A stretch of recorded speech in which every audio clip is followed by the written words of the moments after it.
वायदा कारोबार के हफ्ते के एक्सपायरी के दिन बाजार कमजोरी के साथ लेकिन सीमित दायरे में करता हुआ कारोबार अहम सपोर्ट लेवल के आसपास रुकते हुए देखना है कि आखिरी 1.5 घंटे में क्या कुछ होता है, एक्शन कहां होगी, आज हफ्ते की एक्सपायरी और कल की छुट्टी के बाद परसों के लिए क्या करें आप तैयारी। नतीजों के लिए आज से भरपूर एक्शन वाला रहेगा अगला 1.5 घंटा। इसी पर आपका स्वागत है फाइनल ट्रेड में। नमस्कार, मैं हूं अनिल सिंघवी।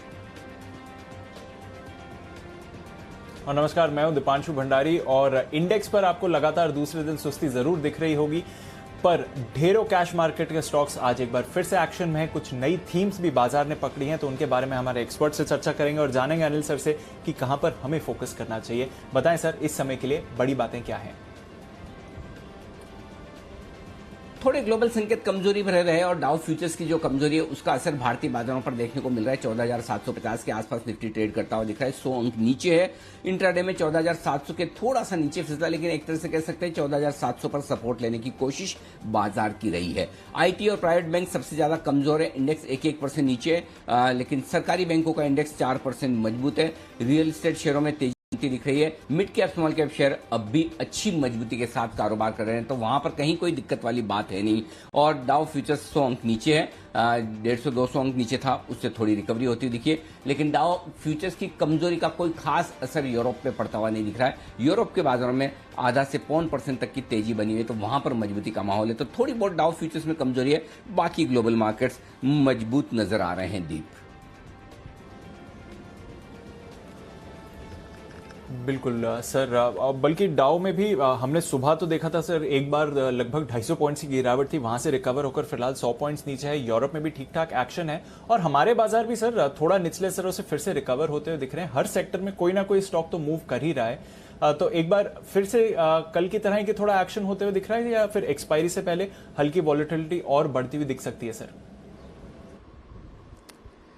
दीप, जैसा आप देखना चाहें, half glass full half glass empty. ऊपर से देखेंगे निफ्टी 60 पॉइंट नीचे आज के हाई से, और आज के लो से देखेंगे तो 60 पॉइंट ऊपर है। बीचों बीच आज की ट्रेडिंग रेंज में गैप से खुलने के बाद, और गैप भी छोटा सा मिला, कोई खास गैप से हम नीचे नहीं खुले, उसके बाद फिसले। तो मेरा ये समझना है कि कोई खास ऐसी दिक्कत वाली बात है नहीं, बाजार अच्छे खासे एक्शन में ट्रेड कर ही रहे हैं। तो ऐसे में कोई प्रॉब्लम वाली बात अगर आपको लगे तो वैसा बिल्कुल भी मुझे नहीं लगता कि कहीं कोई दिक्कत है।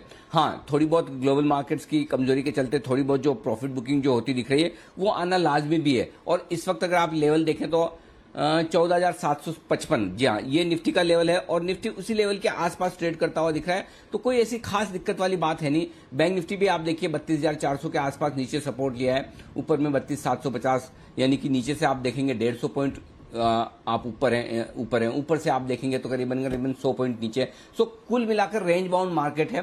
अब देखते हैं आखिरी 1.5 घंटे में एक्शन क्या होता है, क्योंकि आज एक्सपायरी भी है। एक्सपायरी के साथ साथ, एक्सपायरी से ज्यादा ये है कि ग्लोबल मार्केट्स थोड़े से वोलेटाइल हुए और उसके साथ साथ कल छुट्टी है। तो आप परसों जब ट्रेड पर लौटेंगे तो 2 दिनों के संकेतों के साथ आपको ट्रेड करना है। उस लिहाज से एक्शन अगले 1.5 घंटे का बेहद इंटरेस्टिंग होगा, और इसी एक्शन को दीप हम आगे बढ़ाने का काम करते हैं। इससे पहले कि आप खबरों का सिलसिला शुरू कर दें, आप इवेंट्स का और ट्रिगर्स जो भी हैं वो मानसी से समझें। मैं एक काम करता हूं, हर रोज की परंपरा के मुताबिक वागले साहब के लिए बिगुल क्लोजिंग शो का पहला, और उसके बाद बढ़ते हैं आगे। बैक टू बैक तैयार है आपके लिए किरण जी भी, लेकिन पहला बिगुल वागले साहब के लिए।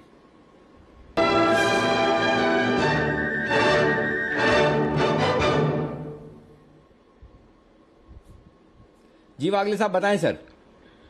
आफ्टरनून अनिल जी, आफ्टरनून दीपांशु। एनएमडीसी मेरे रडार पर आया है, मॉर्निंग में ऑलरेडी कवर हो चुका है, लेकिन मॉर्निंग पहले घंटे का जो हाई है 208 रुपये 80 पैसे 85 पैसे का, वो कंफर्टेबली वॉल्यूम से ब्रेक हुआ है। मुझे लगता है ये मूव आज कंटिन्यू होनी चाहिए। 220 तक के लेवल्स आज के दिन में ही आने चाहिए, मे बी आज या कल में।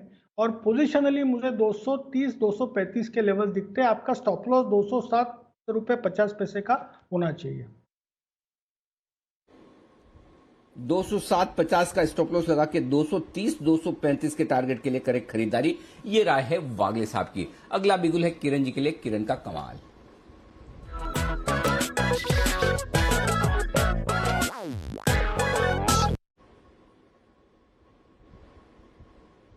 बताएं Kiran ji. Anil ji, very good afternoon. दीप, वेरी गुड आफ्टरनून। मुझे बाय करना है एसबीआई। एसबीआई ने एक एंड ऑफ डे चार्ट्स पे एक बेहतरीन इन्वर्टेड हेड एंड शोल्डर्स का पैटर्न फॉर्मेशन किया है। उसके साथ साथ पिछले 10 दिनों के कंसोलिडेशन का ट्रायंगुलर पैटर्न का ब्रेकआउट, ये दोनों ब्रेकआउट काफी शानदार है। मेरा स्टॉप लॉस 369 का रहेगा और मेरे टारगेट्स शुक्रवार के लिए रहेंगे लगभग 385 के। पर अगर आप अगले एक्सपायरी की बात करते हैं तो 400 के आसपास के लेवल्स आपको एसबीआई में देखने को मिल जाने चाहिए।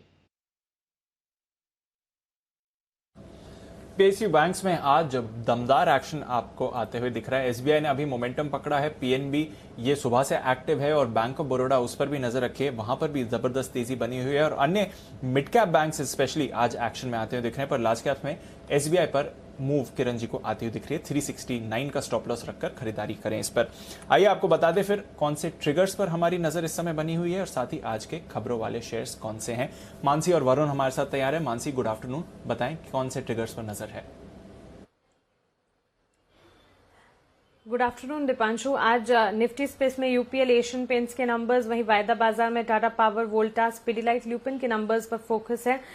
स्पार्क इक्विटी वारंट के जरिए पूंजी जुटाने को लेकर कंपनी बोर्ड बैठक करने वाली है, इस पर नजर रहेगी। इकोनॉमिक इंडिकेटिव एक्शन भी है। मार्च आईआईपी, अप्रैल सीपीआई के आंकड़े आज शाम तक हमारे सामने होंगे।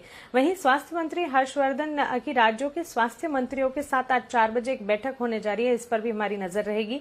साथ ही कल इंपॉर्टेंट ट्रिगर्स और नंबर्स की अगर बात करें, वायदा बाजार में वेदांता, एम्फासिस और पिरामल एंटरप्राइजेस के नंबर्स आएंगे। साथ ही ट्रिगर्स में तो ईद का त्योहार है, तो कल भारतीय बाजार में छुट्टी है, लेकिन शुक्रवार के दिन काफी कुछ है। निफ्टी स्पेस में डॉक्टर रेड्डी, सिप्ला, एलएनटी के नंबर्स आएंगे। वायदा बाजार में एस्कॉर्ट्स, बालकृष्ण इंडस्ट्रीज पर फोकस रहेगा। वहीं अक्षय तृतीया का शुभ अवसर भी है शुक्रवार का दिन, यानी कि 14 मई। वहीं पीएनबी पर फोकस रखिए। क्यूआईपी के फाइनल प्राइस और साइज पर एक बोर्ड बैठक होने जा रही है। फ्लोर प्राइस 35.51 प्रति शेयर तय किया गया है। अब फाइनल प्राइस और साइज पर बैठक होती हुई दिखेगी। ओबरॉय रियल्टी फंड रेजिंग को लेकर बोर्ड बैठक करेंगे। वेल्सपन इंडिया नतीजों के साथ बायबैक पर बैठक होगी।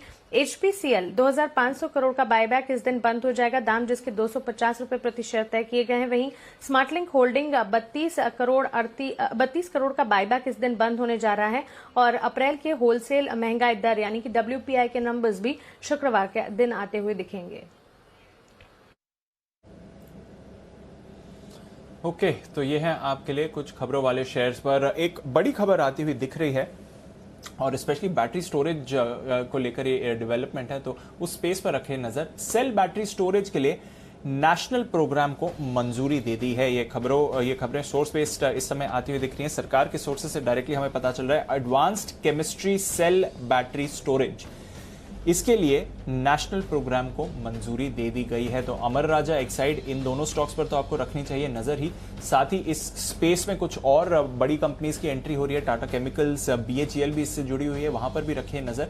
But definitely Amara Raja, Exide, इन दोनों पर रखिए नजर। इस खबर के दम पर सूत्रों के हवाले से आती हुई दिख रही है ये खबर। एक बार जरा कुणाल जी से भी राय ले लेते हैं। कुणाल जी, डायरेक्ट रिएक्शन आते हुए दिख रहा है जो एस्टैब्लिश्ड बैटरी प्लेयर्स हैं, स्पेशली अमर राजा, जरा इसकी चार्ट देखकर बताएं सर 800 के लेवल्स पे। देखिए, काफ़ी पिटाई स्टॉक की हुई है दीपांशु। हमने देखा है कि 1000 के ऊपर स्टॉक चला गया था, वहां से लगातार नीचे आया और अब इसमें इन स्तरों पर एक बेस बनता हुआ दिख रहा है और आज इसमें एक एग्जॉशन गैप भी बनता हुआ दिख रहा है, जिसके चलते मुझे लगता है कि एक बार के लिए आपको एक पुल बैक तो जरूर देखने को मिलेगा और पुल बैक में हो सकता है कि 850 के लेवल्स भी देखने को मिल जाएं। तो मुझे लगता है एक शॉर्ट टर्म पुल बैक जरूर स्टॉक में बन रहा है, लेकिन इन स्तरों पर कोई अभी तुरंत खरीदारी की मेरी राय नहीं है। तो हमारा राजा, एक साइड, दोनों में वेट करने की राय है, लेकिन जिनके पास पोजीशन है होल्ड करें। एक पुल बैक जरूर दोनों ही काउंटर्स में आता हुआ दिखेगा। बिल्कुल, तो होल्ड करें, पुल बैक आपको आते हुए दिखेगा। टाटा केमिकल्स पर भी एक बार नजर डाल दीजिए। आज वैसे तो सेपरेट रीजंस की वजह से स्टॉक में एक्शन आ रहा है, पर क्योंकि हमें मालूम है काफी बार खबरें आ चुकी हैं कि इस स्पेस पर टाटा केमिकल्स भी अपने इन्वेस्टमेंट बढ़ाते हुए दिख रहा है, तो शायद एक फायदा उन्हें भी आपको आते हुए दिखे। हालांकि ऑफकोर्स वो लॉन्गर टर्म प्लान्स में है, बट इस काउंटर पर भी आपको स्पाइक आते हुए दिख रहा है। एक बार टाटा केमिकल्स पर भी जरा राय ली जाए हमारे एक्सपर्ट से। किरण जी भी हमारे साथ हैं। किरण जी, टाटा केमिकल्स के चार्ट देखें सर। एक अच्छा बेस बनता नजर आ रहा है 675 700 के आसपास। उसके बाद एक 5-6 दिन के कंसोलिडेशन के बाद वापस ये स्टॉक परफॉर्म करता नजर आ रहा है। मेरा मानना है कि अभी लॉन्ग पोजिशंस क्रिएट करने चाहिए। 705 का पोजिशनल स्टॉप लॉस रहना चाहिए और ये पोजिशनली मुझे लगता है वापस एक बार 775 800 के जोन में चलता ट्रेड करता नजर आ जाना चाहिए। ओके तो ये है आपके लिए टाटा केमिकल्स पर भी राय। नजर रखिए तो अच्छी खबर आ रही है इन कंपनीज के लिए। सूत्रों के हवाले से फिलहाल खबर है, बट आप स्टॉक्स पर बढ़िया रिएक्शन आते हुए देख रहे हैं।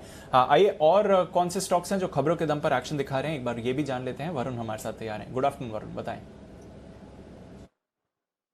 गुड आफ्टरनून दीप। देखिए सबसे पहले तो ऑटो कंपनीज, यहाँ पे सीएम का डेटा आया है। यहाँ पे अप्रैल की ऑटो बिक्री जो उसमें करीब 30.18% के आसपास की गिरावट हुई है। पैसेंजर व्हीकल्स में 10% की गिरावट, टू व्हीलर करीब 33.5% गिरे हैं। इसके अलावा थ्री व्हीलर्स में 57% की गिरावट है। हालांकि एक्सपोर्ट्स में 19% के आसपास की बढ़ोतरी देखने मिली है और इलेक्ट्रॉनिक टू व्हीलर की बिक्री में करीब 83-84% के आसपास मंथ ऑन मंथ बढ़ोतरी देखने मिली है। ओरियन प्रो सॉल्यूशंस इस कंपनी के साथ कॉन्टैक्टलेस पेमेंट सिस्टम के लिए करार किया है। कैडिला एनीलाइन हेल्थ कारोबार जो है उसको बेचने के लिए इस कंपनी ने करार किया है। 2921 करोड़ में कंपनी इसको स्लम सेल बेसिस पे बेचेगी। भारतीय एयरटेल अफ्रीका के नंबर्स आए हैं जहाँ पे कंसोलिडेटेड मुनाफा $9.5 से बढ़ के करीब $13.2 पे आया है और अफ्रीका की आय है $103.4 से बढ़ के $103.8, मतलब ऑलमोस्ट फ्लैट ही रही है। इसके अलावा दीपम के हवाले से खबर आई है कि सभी छोटी बड़ी जो विनिवेश की प्रक्रिया है वो फिलहाल सही रास्ते पे चल रही है। दरअसल बाजार में बातें चल रही थी कि शायद ये थोड़ी डिले हो सकती है, लेकिन इसके ऊपर क्लैरिफिकेशन आया है कि ऐसा कोई भी डिले नहीं हो रहा है। ब्लॉक डील्स हुई है BHEL में 35 लाख शेयर्स की। इसके अलावा PNB में 14 लाख शेयर्स के बड़े सौदे हुए हैं। ओके तो यहाँ पर हैं आपके लिए कुछ खबरें और कुछ ब्लॉक डील्स भी आपको होती हुई दिख रही हैं। BHEL स्पेशली लगातार हम देख रहे हैं बड़े बड़े सौदे इस काउंटर पर होते हुए दिख रहे हैं और कई दिनों से बढ़िया मोमेंटम में भी ये आपको आते हुए दिखा है। आइए फिर और कौन से स्टॉक्स हैं जो आज बढ़िया मोमेंटम दिखा रहे हैं, उस पर भी हमारे एक्सपर्ट से चर्चा कर लेते हैं और जान लेते हैं किस तरह का मूव बाजार में अब आते वाले समय में आपको दिखेगा। अमर राजा, एक्साइड, टाटा केमिकल्स, ये तीन स्टॉक्स अब सबसे ज्यादा गेंस दिखा रहे हैं पिछले कुछ मिनटों में खबरों के दम पर, जहां पर एक्शन बनते हुए दिख रहा है। पर नजर रखिए पीवीआर पर। आई थिंक आज सुबह सचिन जी भी पीवीआर के बारे में बात कर रहे थे और एक बढ़िया मोमेंटम में पीवीआर आया है। जय हमारे साथ जुड़ रहे हैं। जय, गुड आफ्टरनून। पीवीआर पर जरा राय दें। 1200 के पार पीवीआर जाते हुए दिख रहा है, मोमेंटम इस पर आ रहा है। हालांकि थिएटर्स इस समय ज्यादातर बंद है, सलमान खान की मूवी भी रिलीज हो रही है कल, बट कैसे देखें पीवीआर के चार्ट को? मोमेंटम और कहां कितना ऊपर ले जा सकता है इस काउंटर को? जी very good afternoon to you Deep and good afternoon to Anil ji. बिल्कुल, ये अगर लॉकडाउन जैसी सिचुएशंस ना होती देन डेफिनेटली पीवीआर आज मुझे ऐसा लग रहा है 10% प्लस होता। ये मूवी के साथ, मूवी के रिलीज के साथ, बिकॉज जनरली ये मूवी इनकी जो होती है वो ब्लॉकबस्टर ही होती है जनरली, और जब ईद के टाइम पे रिलीज होती है तो फेस्टिव सीजन का एक बेनिफिट भी मिलता है। But then despite this chart पर अगर मैं टेक्निकली देखता हूँ तो एक ब्रेकआउट आज के ट्रेडिंग सेशन में आया है दीपांशु, एंड मुझे ऐसा लग रहा है कि वेरी नियर टर्म में, एकदम शॉर्ट टर्म में अगर मैं देखूँ तो 1175 का एक अच्छा सपोर्ट है। आई थिंक अगर वो होल्ड करता है उसके ऊपर, अगर आज बंद होने में कामयाब भी होता है, देन पीवीआर में हमें लगभग on the upside short term में अगर मैं बताऊँ वेरी नियर टर्म में तो 1225 के पहले टारगेट्स बनेंगे और उसके ऊपर लगभग 1250। सो 1225 1250 तक के लेवल्स हमें देखने मिल सकते हैं। रिस्क पॉइंट ऑफ व्यू अच्छा है, बहुत ही बढ़िया मोमेंटम आज के ट्रेडिंग सेशन में पीवीआर में देखने मिल रहा है surprisingly, and should be taken as a buying opportunity. बिल्कुल, तो पीवीआर मोमेंटम में है और उस मोमेंटम का आप जरूर फायदा उठाकर चलें। ये एक क्लियर बाइंग अपॉर्चुनिटी आपको बाजार में बनती हुई दिख रही है। टाटा मोटर्स, इस पर भी आप बढ़िया मोमेंटम बनते हुए देख रहे हैं। हमारे एक्सपर्ट्स ने भी आपको यहाँ पर खरीदारी की राय दी है। हमने भी कहा था, अनिल जी ने कहा था कि आप टाटा मोटर्स डीवीआर खरीद कर जाएं, एक बढ़िया मोमेंटम ये काउंटर आपको दिखा सकता है। किरण जी, मेरे को याद है कल आप टाटा मोटर्स के बारे में बात कर रहे थे, 5% की तेजी है, और कितना एक्शन देखते हैं सर इस काउंटर में?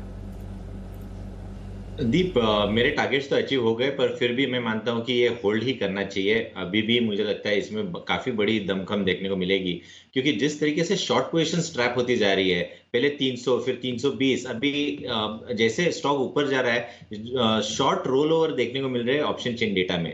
तो ये एक बड़ी अच्छी बात रहती है जब एक स्टॉक एक अच्छा मूव देता नजर आता है।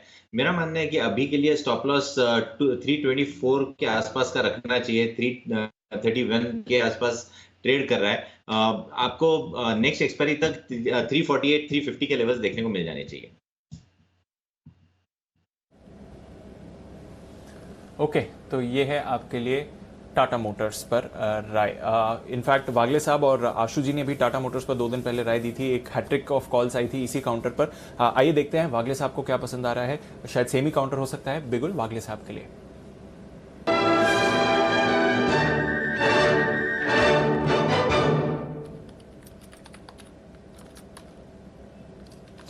बताएं सर।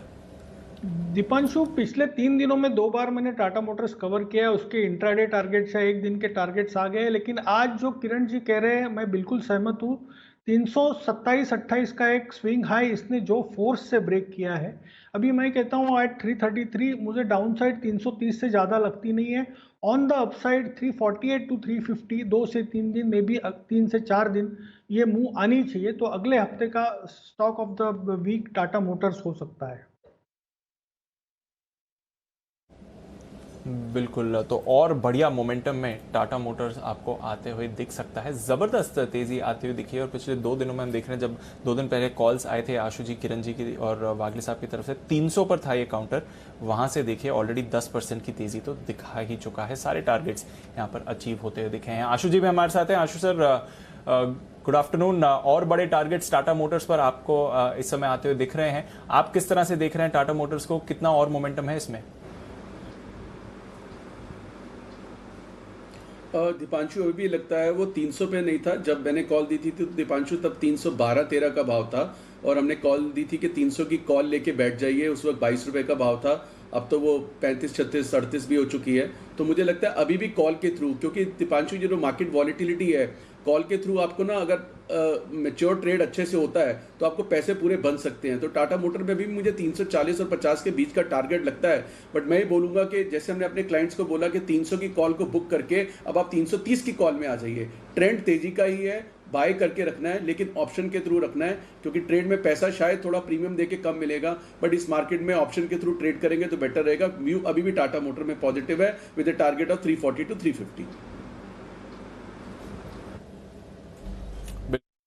इस 350 के टारगेट के लिए होल्ड करें आप टाटा मोटर्स को। और साथ ही अगर आपने डिलीवरी में टाटा मोटर्स डीवीआर लिया है तो वो भी होल्ड करें। टाटा मोटर्स डीवीआर हमारा सोमवार का पिक कल के 2000 में 148 का टारगेट हासिल हुआ। 155 का दूसरा टारगेट है, उसके बाद करीब पहुंचता हुआ आज का हाई 154 के आसपास का है। बने रहे ऊपर में। पोजिशनल टारगेट 165 से 170 के आते हुए दिखेंगे आपके लिए, वहां पर आपको करना है फोकस। एक और स्टॉक जिसका जिक्र कम हो रहा है लेकिन वो भी भाग रहा है, किरण जी, गोदरेज इंडस्ट्रीज, जरा इस पर ध्यान दीजिए। गोदरेज कंज्यूमर प्रोडक्ट्स की होल्डिंग कंपनी, यहां पर भी 15% की तेजी बनती हुई दिखी है। क्या खरीदा जा सकता है या आप लेट हो गए, छोड़ दे, पीछे भागने में कोई मतलब नहीं है? नहीं, होल्डिंग कंपनी अनिल जी, अगर ये बाकी के गोदरेज का स्टॉक्स भागते हैं तो ये भी भागेगा ही।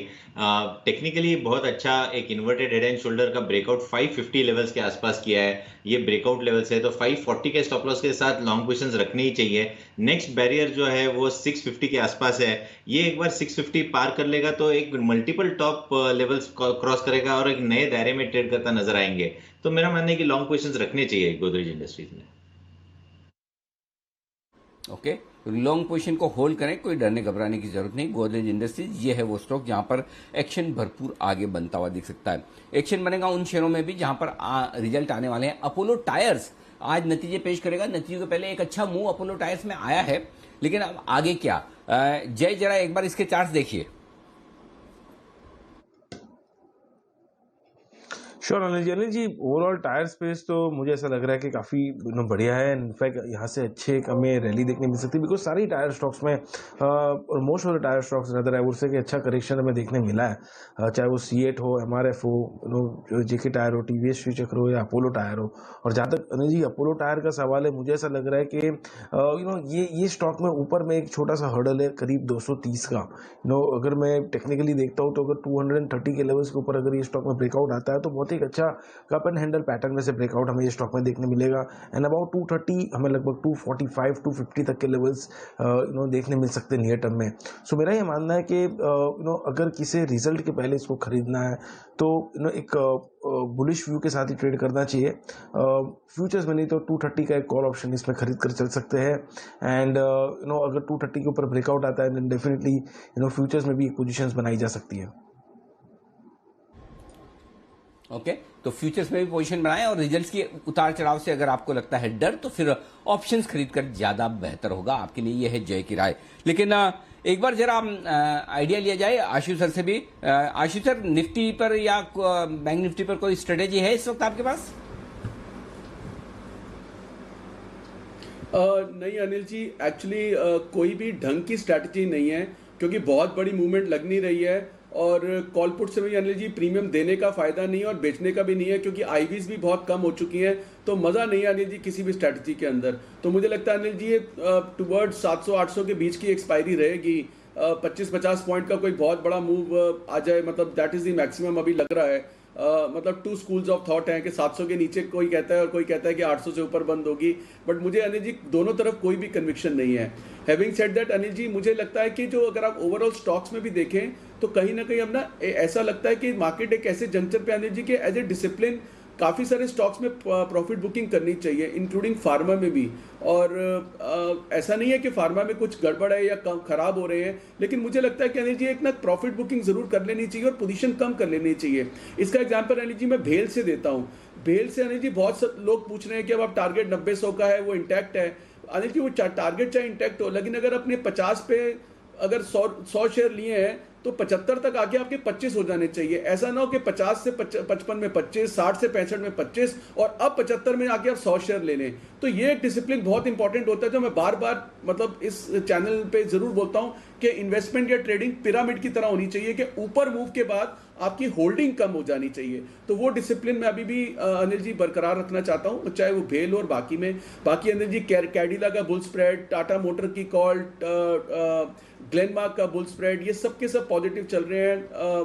भेल और नैल्को अनिल जी बैन में चल रहा है। नैल्को जो बैन में चल रहा है मुझे लग रहा है कि एक सोता शेयर है, वो कभी भी जाग जाएगा।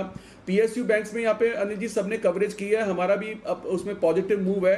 स्टेट बैंक 370 के ऊपर एक 400 रुपए तक की मूव दिखा सकता है। लेकिन अनिल जी पिछली बार की तरह इस बार मैं इस चीज को जरूर ध्यान रखूंगा कि पिछली बार के अनिल जी आज भी मतलब पीएनबी अच्छा लगता है, लेकिन अनिल जी पीएनबी 40 से 45 के बीच में बहुत सारे क्लाइंट्स के पास होल्डिंग फंसी हुई है। बैंक ऑफ बड़ौदा 85 रुपए के और 90 रुपए के। तो मेरा मानना है अनिल जी जिसने नहीं लिया वो तो पार्टिसिपेट करे, लेकिन मैं इस बार जरूर कोशिश करूंगा कि जो पुराने लोग हैं जिनके पास ये है और इन लेवल के फंसे हुए हैं उनको एग्जिट मिले तो बहुत अच्छा होगा पीएसयू बैंक्स में।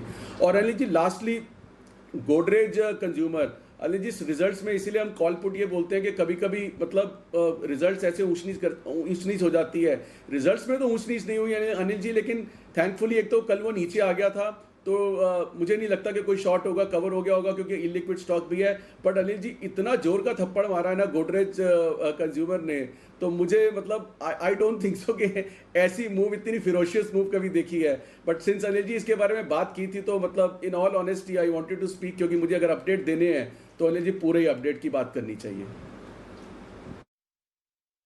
बिल्कुल परफेक्ट। तो ये है आपके लिए राय गोदरेज कंज्यूमर्स पर। रिजल्ट तो उम्मीद के मुताबिक, लेकिन नए एमडी सीईओ आने की वजह से स्टॉक का पूरा आउटलुक ही बदल गया। आउटलुक बदलने जा रहा है एक और स्टॉक का जो बताने जा रहे हैं कुणाल जी और राकेश जी। स्पेशल पिक का बिगुल है और उसके बाद बैक टू बैक बिगुल आपके लिए आ रहे हैं वागले साहब की तरफ से भी, किरण जी की तरफ से भी।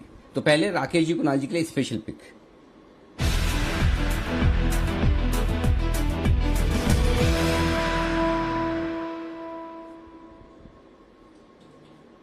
बताएं सर क्या है स्पेशल? देखिए अनिल जी, स्पेशल पहले तो स्टॉक बताते हैं। अनिल जी स्टॉक है CESE है स्पेशल पिक वाला स्टॉक। और स्पेशल ये है कि पीछे जब हमारे मित्र विकास सेठी जी ने इसको रिकमेंड किया था, उसके बाद एक बड़ा डिविडेंड आया था और उसके बाद डिविडेंड के बाद स्टॉक में एक बड़ा गैप बना था, स्टॉक करेक्टिव मोड में गया था डिविडेंड के बाद। अब स्टॉक दोबारा से 720 तक जाने के लिए तैयार है। तो जो बड़े डिविडेंड का एक बड़ा गैप चार्ट पे बना हुआ है, उस गैप को फिल करने जा रहा है स्टॉक। 720 725 के टारगेट शॉर्ट टर्म में दिखाने का दमखम रखता है। तो CESC है स्पेशल पिक वाला स्टॉक। ओवर टू कुणाल जी। अनिल जी देखिए, अगर आप शॉर्ट टर्म छोड़ करके थोड़ा सा लॉन्ग टर्म चार्ट देखें CSC का, तो आप देखते हैं कि साल सवा साल से CSC लगातार एक दायरे में ट्रेड कर रहा है और ये दायरा जो है 665 रुपए ऊपर और नीचे लगभग 600 रुपए का है। यानी कि 10वीं सदी के दायरे में इस स्टॉक ने लगभग एक साल बिता दिया और अब हम देख रहे हैं कि इसमें एक बड़ा ब्रेकआउट आता हुआ नजर आ रहा है। 660 के ऊपर काफी फोर्स के साथ स्टॉक निकला है। तो देखिए, जो पहला टारगेट चार्ट पर बनता है वो 730 रुपए का 730 का टारगेट है। तो ये एक बड़ा अग्रेसिव टारगेट है जिसके लिए बाय करना है। दूसरा टारगेट 750 रुपए का है, तो 730 750 का टारगेट होगा और 660 रुपए पर स्टॉप लॉस रखकर CESC में हमारी खरीदारी करें। ओके, 660 पर स्टॉप लॉस और 730 और 750 के टारगेट के लिए करनी है आपको खरीदारी। दो बिगुल back to back, Kiran ji के लिए और वागले साहब के लिए।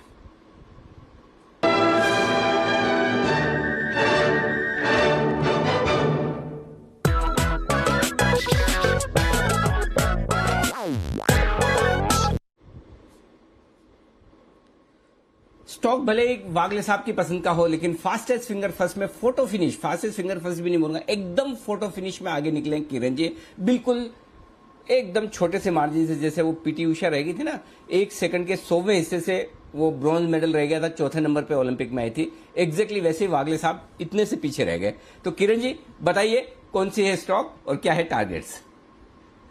अनिल जी, आपका और वागले जी का फेवरेट काउंटर है आईबुल हाउसिंग फाइनेंस। ये बाय करने की सलाह है। 193 पे फ्यूचर्स ट्रेड कर रहा है। 190 का मेरा स्टॉप लॉस रहेगा। 199 का आज के लिए टारगेट, और अगर 200 के ऊपर की क्लोजिंग मिलती है अनिल जी तो क्या कहने, ये अगले हफ्ते 215 से 220 तक जाने की दमखम रखता है। 190 में 22 लाख के ऑप्शन चेन डेटा में क्रॉसओवर आ गया है, तो 22 लाख शेयर्स ट्रैप हो चुके हैं, वो शिफ्ट हो रहे हैं 200 में। अगर 200 के ऊपर जाते हैं तो और 35 लाख ट्रैप होते नजर आएंगे, तो टोटल मिला के 55 लाख शेयर्स शॉर्ट रहेंगे। तो मेरा मानना है कि इधर से काफी बड़ी अपसाइड है। रिस्क टू रिवॉर्ड रेशो में बेहतरीन है, ये बाय करने की सलाह है। ओके, रिस्क रिवॉर्ड रेशियो है आपके लिए बेहतरीन, यहां पर बाय करने की राय है आपके लिए। ये आपके लिए आईबुल हाउसिंग के टारगेट्स। वागले साहब अपना भी कंट्रीब्यूशन दीजिए, स्टॉक तो आप ही की पसंद का है। अनिल जी, मैं 2 दिन से वेट कर रहा हूँ इसमें 190 क्रॉस करने के लिए। इनफैक्ट परसों सचिन ने बोला था, उसमें चला भी था, लेकिन 190 से वापस घुमा था। आज फर्स्ट टाइम जो फोर्स है 190 क्रॉस किया है। 191 192 ये सही लेवल था, अभी 193 है। यहाँ पर बाय करके 192 आता है तो और ऐड कर सकते हैं। 189 का स्टॉप लॉस, 200 का पहला टारगेट, 205 207 का दूसरा टारगेट। 200 और 205 के टारगेट और 215 220 तक के भी टारगेट, बड़े बड़े टारगेट आते हुए दिख रहे हैं इस वक्त आपके लिए। तो ये है आपके लिए बड़ा एक्शन इस वक्त। आइए बढ़ते हैं आगे और वोल्टास के रिजल्ट्स आते हुए दिख रहे हैं। दीप जरा एक बार जल्दी से वोल्टास के रिजल्ट पढ़ लें एक बार। मैं अनुमान के मुताबिक मुनाफे का आंकड़ा मैं बता देता हूं, 237 करोड़ का मुनाफा आया है, अंदाज था 211 करोड़ का। तो मुनाफे का आंकड़ा तो अनुमान से बेहतर दिख रहा है। बाकी आगे का आप बताएं। बिल्कुल सर, पहला कट अगर आप देखें तो अनुमान से अच्छा ही आपको आते हुए दिख रहा है वोल्टास के मुनाफे का फिगर। और इस बार हम वैसे भी बढ़िया एक्सपेक्टेशन लगा रहे हैं इस पूरी स्पेस से, क्योंकि इन्वेंट्री की रीस्टॉकिंग हुई थी डीलर्स की तरफ से, तो इसलिए डिमांड ऑफटेक काफी ज्यादा हुआ था कंपनी की तरफ से। और अगर आप साल दर साल मुनाफे में बढ़त देखें तो ये जो 238 का मुनाफा आपको 238 का मुनाफा आते हुए दिख रहा है वो 160 करोड़ के सामने है। तो वहां से अगर आप देखें तो मुनाफे में आपने लगभग 80 करोड़ रुपए का उछाल उछाल आते हुए देखा है वोल्टास के लिए। तो अच्छा प्रदर्शन कंपनी की तरफ से इस समय आपको आते हुए दिख रहा है। कुछ और नतीजों का भी हम इंतजार कर रहे हैं। कामकाजी तौर पर ये बढ़िया क्वार्टर होने वाला है जहां तक कंपनी का सवाल है, क्योंकि हम एक्सपेक्ट कर रहे हैं कि एबिटा 42% बढ़कर आएगा। टॉप लाइन में भी हम एक्सपेक्ट कर रहे हैं कि लगभग यहां पर 20-25% की बढ़त आती हुई दिख सकती है। तो मजबूत तिमाही का अनुमान लगाया जा रहा है। कुछ और नंबर्स आपके लिए आ रहे हैं। आय 2090 करोड़ से बढ़कर 2650 करोड़ की आय आती हुई दिखी। हमारा अनुमान 2580 करोड़ के आसपास का था, तो आय भी अनुमान से बेहतर ही आपको आते हुए दिख रही है और इसलिए आप देख रहे हैं कि कंपनी को एक बढ़िया परफॉर्मेंस आती हुई दिख रही है। स्टॉक ऑलरेडी भाग चुका है अनिल जी नतीजों से पहले, बट दमदार नतीजे वोल्टास के आते हुए दिख रहे हैं सर। ओके, तो वोल्टास के दमदार नतीजे आपकी स्क्रीन पर आते हुए दिख रहे हैं। स्टॉक में प्रॉफिट बुकिंग इसी वजह से आ रही है कि पहले से स्टॉक में एक्शन भरपूर हुआ है, लेकिन ये पहले का एक्शन आपको पहले पता होना चाहिए। अगर आपको पता हो तो कोई चिंता की बात नहीं पता हो तो फिर दिक्कत है कि तेजी तो पहले ही होगी, रिजल्ट अब आए। तो इसीलिए हमारी रिसर्च टीम करती है भरपूर मेहनत और आपको नतीजे को आने के पहले ही बता देती है कि किस कंपनी के नतीजे आने वाले हैं दमदार, ताकि स्टॉक प्राइस का पूरा एक्शन आपको मिल सके, उसका फायदा। आज फिर से एक बार आमतौर पर सुबह 9:45 बजे आपको मिलता है नतीजे आएंगे कमाई कराएंगे का शेयर नाक, लेकिन चूंकि कल छुट्टी है तो कल का काम आज ही करने को तैयार है। कुशल गुप्ता हमारे साथ जुड़ चुके हैं, बताएंगे कुशल वो शेयर जिसके आने वाले हैं नतीजे दमदार।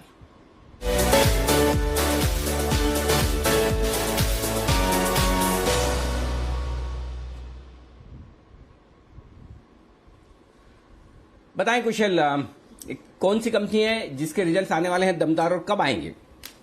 14 मई को इनके नंबर्स आने वाले हैं, यानी कि परसों। और रियल एस्टेट स्पेस से कंपनी है Oberoi realty, Maharashtra based company है। और जिस तरह से स्टैंप ड्यूटी कट के ऐलान किए गए थे जनवरी से मार्च के बीच, जो 3% रखी गई थी, उससे इनको क्लियर कट फायदा होता हुआ नजर आएगा। और उसी वजह से इनकी आय जो है अनिल जी करीब 22% बढ़कर 750 करोड़ रुपए का हम अनुमान करके चल रहे हैं। इनफैक्ट यहां पर इनका जो कामकाजी मुनाफा है वो भी ऑलमोस्ट सिमिलर लेवल से ही ग्रो करता हुआ दिखेगा और 442 करोड़ का जो कामकाजी मुनाफा है वो कंपनी दर्ज कर सकती है। इससे क्या होगा कि इनकी जो मार्जिन्स हैं वो भी स्टेबल रहने का हम अनुमान करके चल रहे हैं 60.3% पर। और साथ साथ कंपनी के मुनाफे में भी करीब 15.5% 16% के उछाल के साथ 290 करोड़ का मुनाफा कंपनी दर्ज कर सकती है। तो सभी पैरामीटर्स पर 15% से ज्यादा की तेजी जो है हम इस रियल एस्टेट कंपनी में एक्सपेक्ट करके चल रहे हैं। और 14 मई को आपको फिर से मैं बता दूं इसके नंबर्स आएंगे। दमदार नतीजे और ये तिमाही रही है जबरदस्त और बम्पर। पिछले क्वार्टर के भी रिजल्ट्स काफी मजबूत आए थे। ओबेरॉय रियल्टी दिख रहा है स्टॉक बड़ा शानदार, आज फिर से कमजोर बाजार में मजबूती के साथ ट्रेड करता हुआ। जय चार्ट्स देखिए और लेवल्स बताइए, क्या इससे परसों के लिए खरीदा जाए? अनिल जी मुझे लग रहा है यस डेफिनेटली ओबेरॉय रियल्टी खरीदना चाहिए सर। मुझे ऐसा लग रहा है कि शायद नंबर्स इसको सरप्राइज कर सकते हैं अपसाइड, बिकॉज जो हिसाब से ये स्टॉक में कंसोलिडेशन हुआ है, जो हिसाब से टेक्निकली मैं देख रहा हूँ कि ये स्टॉक ने एक शॉर्ट टर्म में बेस बनाया 520 के आसपास का अनिल जी, और काफी समय से ये कंसोलिडेट ही कर रहा है और 520 के लेवल्स ब्रेक नहीं कर रहा है। मुझे ऐसा लग रहा है कि ऊपर में शॉर्ट टर्म में लगभग 600 तक के लेवल्स दिखा सकता है ओबेरॉय रियल्टी। तो इसमें अगर किसी को पोजीशन बनानी हो तो लॉन्ग साइड पे तो बाई साइड पर बनाया 600 के टारगेट्स के लिए, और अगर 600 के लेवल्स निकले अनिल जी तो एक बहुत ही बड़ा कंसोलिडेशन, एक अच्छा खासा सिमेट्रिकल ट्रायंगल पैटर्न में से ब्रेकआउट देगा। और ये कंसोलिडेशन अब लगभग 100 रुपए का है, 520 से 620 का, सो लगभग 600 के ऊपर तो 700 के लेवल्स भी दिखा सकता है। बट शॉर्ट टर्म में 600 को फोकस कर इसको बाय किया जा सकता है। और डाउन साइड 520 का एक स्टॉप लॉस रहेगा क्लोजिंग बेसिस पे। ओके, तो यह आपके लिए ओबेरॉय रियल्टी। देखते हैं किस तरह के नतीजे आते हैं इस पर। बट रियल एस्टेट स्पेस में थोड़ा एक्शन बनते हुए दिखा है। पिछली तिमाही बाजार अनुमान लगा रहा है कि काफी मजबूत रही है इस पूरी के पूरी स्पेस के लिए। पर आइए अनिल जी की तरफ से एक कॉल तैयार है, बिगुल कल के 2000।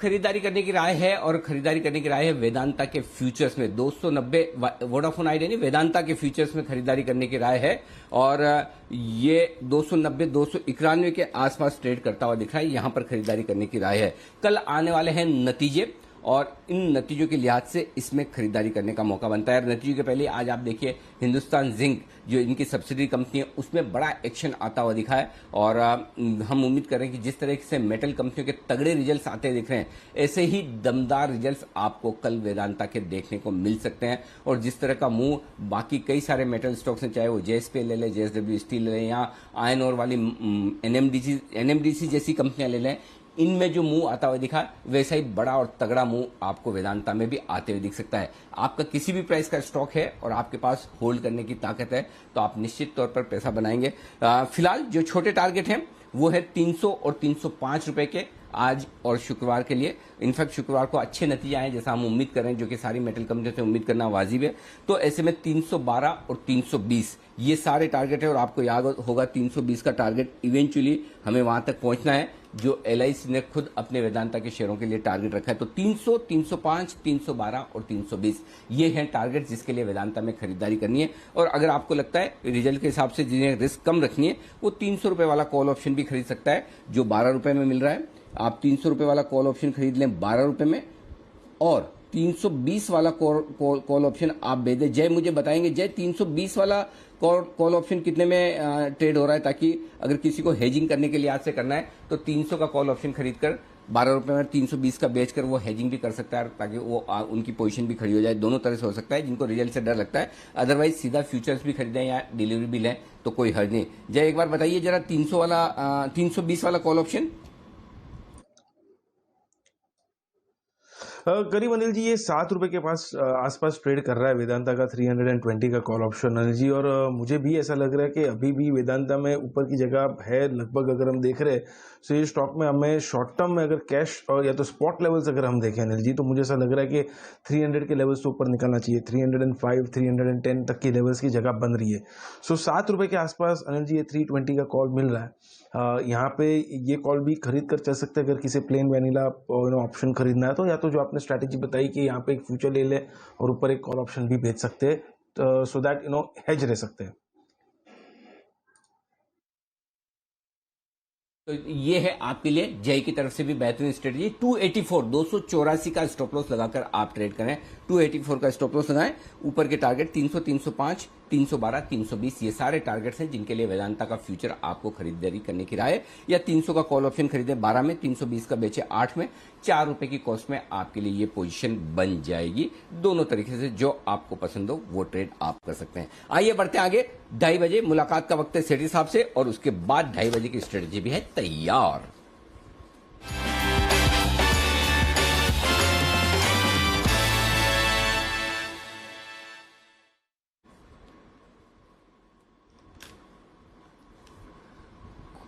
बताएं सेठी साहब आज क्या कॉम्बिनेशन है cash future. Good afternoon Anil ji, good afternoon Deepanshu. नहीं आज कॉम्बिनेशन ही है, एक कैश मार्केट का स्टॉक है, एक फ्यूचर्स का स्टॉक है और दोनों में खरीद के जाना है। बहुत ही बढ़िया, बताएं सर शुरुआत कीजिए। पहले कौन सा? कैश मार्केट का स्टॉक। अनिल जी जो आज का कैश मार्केट का स्टॉक है एक बहुत ही शानदार कंपनी है, इंजीनियरिंग सर्विसेज प्रोवाइड करने वाली कंपनी है। कंपनी का नाम है AIA इंजीनियरिंग, जो कि अभी 1900 के लेवल पे ये स्टॉक अभी ट्रेड कर रहा है।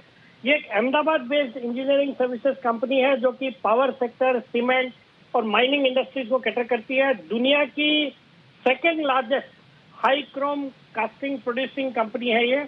और जिस तरह के इसके फंडामेंटल्स हैं, मुझे लगता है ये स्टॉक बहुत जल्दी कमाल कर सकता है। ये कंपनी 40 साल से एग्जिस्टेंस में है। ऑपरेटिंग प्रॉफिट मार्जिन है around 24%, return on capital employed 19%, एक जीरो डेट कंपनी है और अच्छा खासा अपने हाई 2234 से करेक्ट होकर स्टॉक अभी 1900 के लेवल पे ट्रेड करता है। मेरा इसमें बहुत ही शॉर्ट टर्म में 1975 का टारगेट है, स्टॉप लॉस रखना है 1860 का।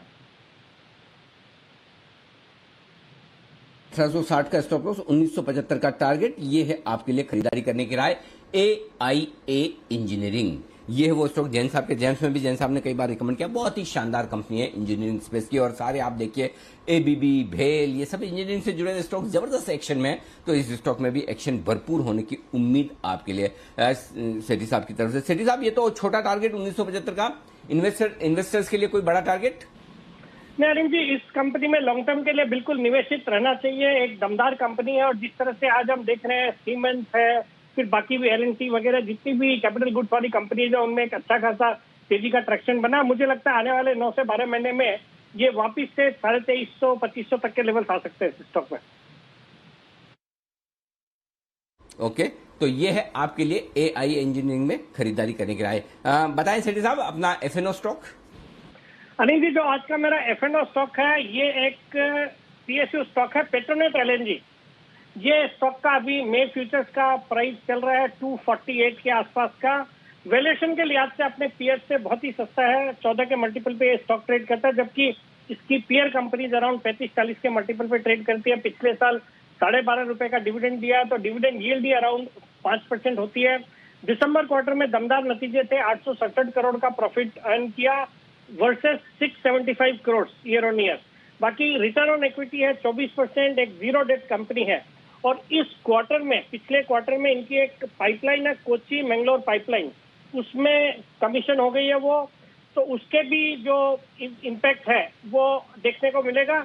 और जिस तरह से LNG का कंजम्पशन बढ़ रहा है, मुझे लगता है ये स्टॉक भी बहुत जल्दी अच्छा कर सकता है।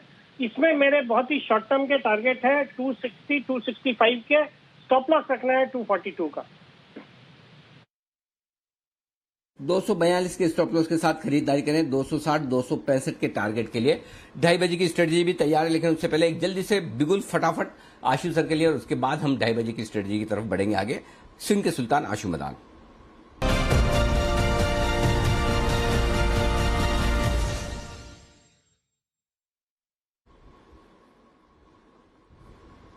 बताएं सर। अनिल जी, कॉल तो थी, लेकिन एक्चुअली क्या है कि लास्ट 2-3-4 मिनट के अंदर ही काफ़ी मूवमेंट आ गई है। अनिल जी, टाटा स्टील की अभी हमने कॉल शेयर की थी क्लाइंट्स के साथ, 1215 से 20 के बीच में फ्यूचर सेल की, लेकिन अनिल जी पिछले 3-4 मिनट के अंदर ही वो 10 रुपये घट चुका है। तो मेरा मानना है कि अनिल जी थोड़ा सा ऊपर अगर जब जाए तो ही बेचना, क्योंकि नीचे में बेचने का फायदा नहीं है, क्योंकि फिर ऊपर छोटा स्टॉप लॉस लगाएं तो हो जाता है। तो हमने अभी जो कॉल शेयर की थी अनिल जी 1215 के अराउंड टाटा स्टील में सेल कॉल थी, इसका टारगेट 1180 तक का था। तो अभी भी अनिल जी अगर ऊपर जाता है थोड़ा तो टाटा स्टील में एक सेल कॉल कर सकते हैं, और इसका स्टॉप लॉस होगा अनिल जी सिर्फ 12। जो क्रेडिबल इनपुट नहीं है, कोई कॉल नहीं है, कोई क्रेडिबल इनपुट नहीं है। अनिल जी, हमने अपने क्लाइंट से भी यही शेयर किया, चाहे फार्मा चाहे मेटल हो। नॉट दैट के मैं ये मानता हूँ कि टिस्को 1200 पे बहुत लोग नया निवेश करके बैठे हुए हैं, या बहुत नई ट्रेडिंग चल रही है, मतलब कहाँ से कहाँ हो गया, तो एक लेवल के बाद लोग छोड़ देते हैं। बट वेदर इट इज भेल और टिस्को, आइडिया ये है कि एक लेवल ऐसा आ गया, और चाहे वो फार्मा भी हो, कि स्टॉक में प्रॉफिट बुक करें, एक अपॉर्चुनिटी की वेट करें, आज नहीं कल नहीं परसों जरूर मिलेगी। तो अनिल जी, टिस्को में एक सेल कॉल आई थी, अगर वो भाव आता है तो जरूर वो कंडीशनल कॉल है। तो भाव के हिसाब से बेचना है। टाटा स्टील फिलहाल आप कमजोरी देख सकते हैं। सारे के सारे मेटल स्टॉक्स इस समय आपको डेज लो पर ट्रेड करते हुए दिखेंगे। टाटा स्टील के साथ अन्य मेटल स्टॉक्स पर भी फिलहाल दबाव बनते हुए दिख रहा है। तो आशु सर की तरफ से बिकवाली की राय टाटा स्टील पर आइए अनिल जी के पास चलते हैं और जान लेते हैं इस समय बाजार पर उनकी स्ट्रैटेजी क्या है।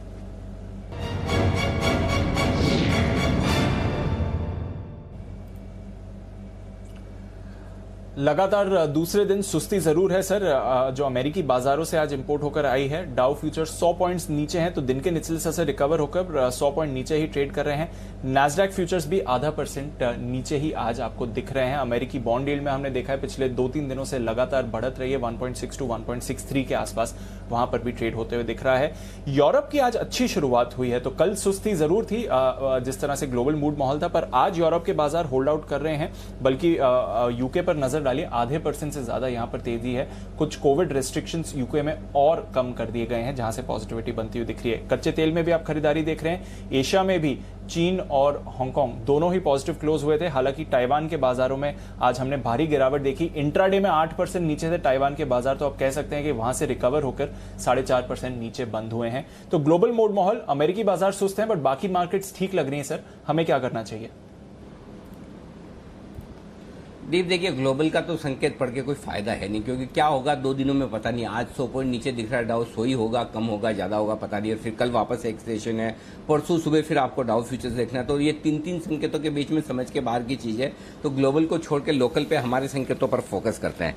14,700 इसके नीचे एक्सपायरी नहीं होनी चाहिए जो डेटा बता रहे हैं, और उसकी वजह यह कि 64 लाख शेयरों का ओपन इंटरेस्ट है, हाईएस्ट है, उसमें से 34 लाख शेयर आज ही जुड़े हैं। तो एक चीज तो साफ दिख रही है कि 14,700 के नीचे की डाउन साइड रिस्क नहीं दिख रही, सिर्फ 25 पॉइंट की डाउन साइड रिस्क है। यानी कि अब आपको करना यह है कि 3 बजे तक अगर बाजार 3 या 3:05 तक अगर बाजार आज का लो 14,695 नहीं तोड़ता है तो आप निश्चिंत रहे कि 14,725 से लेकर 14,775 की रेंज में, 750 की रेंज में कहीं एक्सपायरी होनी चाहिए। एक्सपायरी के लिए जो रेंज निकल कर आ रही है वो भी 14,725 14,750 के आसपास की निकल कर आ रही है आज क्लोजिंग के लिहाज से, पहली बात।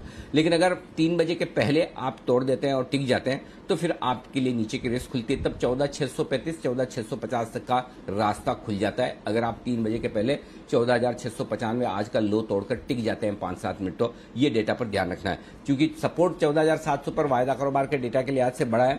बड़े सपोर्ट को जब तोड़ते हैं आप और नीचे जाते हैं तो फिर फॉल भी शार्प आता है। तो उम्मीद यही है, डेटा यही कह रहे हैं, 34 लाख शेयर पुट में आज जुड़े हैं, बड़ा ओपन इंटरेस्ट है, आसानी से टूटना नहीं चाहिए, डेटा तो यही कह रहे हैं। लेकिन फिर भी ग्लोबल मार्केट्स हैं, कल को डाउ 200-250 पॉइंट नीचे हो जाए फ्यूचर तो किसको पता है। इसलिए आप सारी संभावनाओं के साथ रहें। संभावना ये है टूटना नहीं चाहिए, लेकिन टूटा तो 14,635 14,650 की तैयारी फिर आपको रखनी होगी, बट चांस है, और ये 3 बजे के पहले ना हो तो बेहतर है। अब आइए ऊपर की तरफ, 14,800 आपसे पार नहीं होगा कितना भी जोर लगा ले, और उसकी वजह है कि 90 लाख शेयर कॉल राइटर्स खड़े हैं वहां पर, उसमें से लगभग 70 लाख शेयर आज ही जुड़े हैं।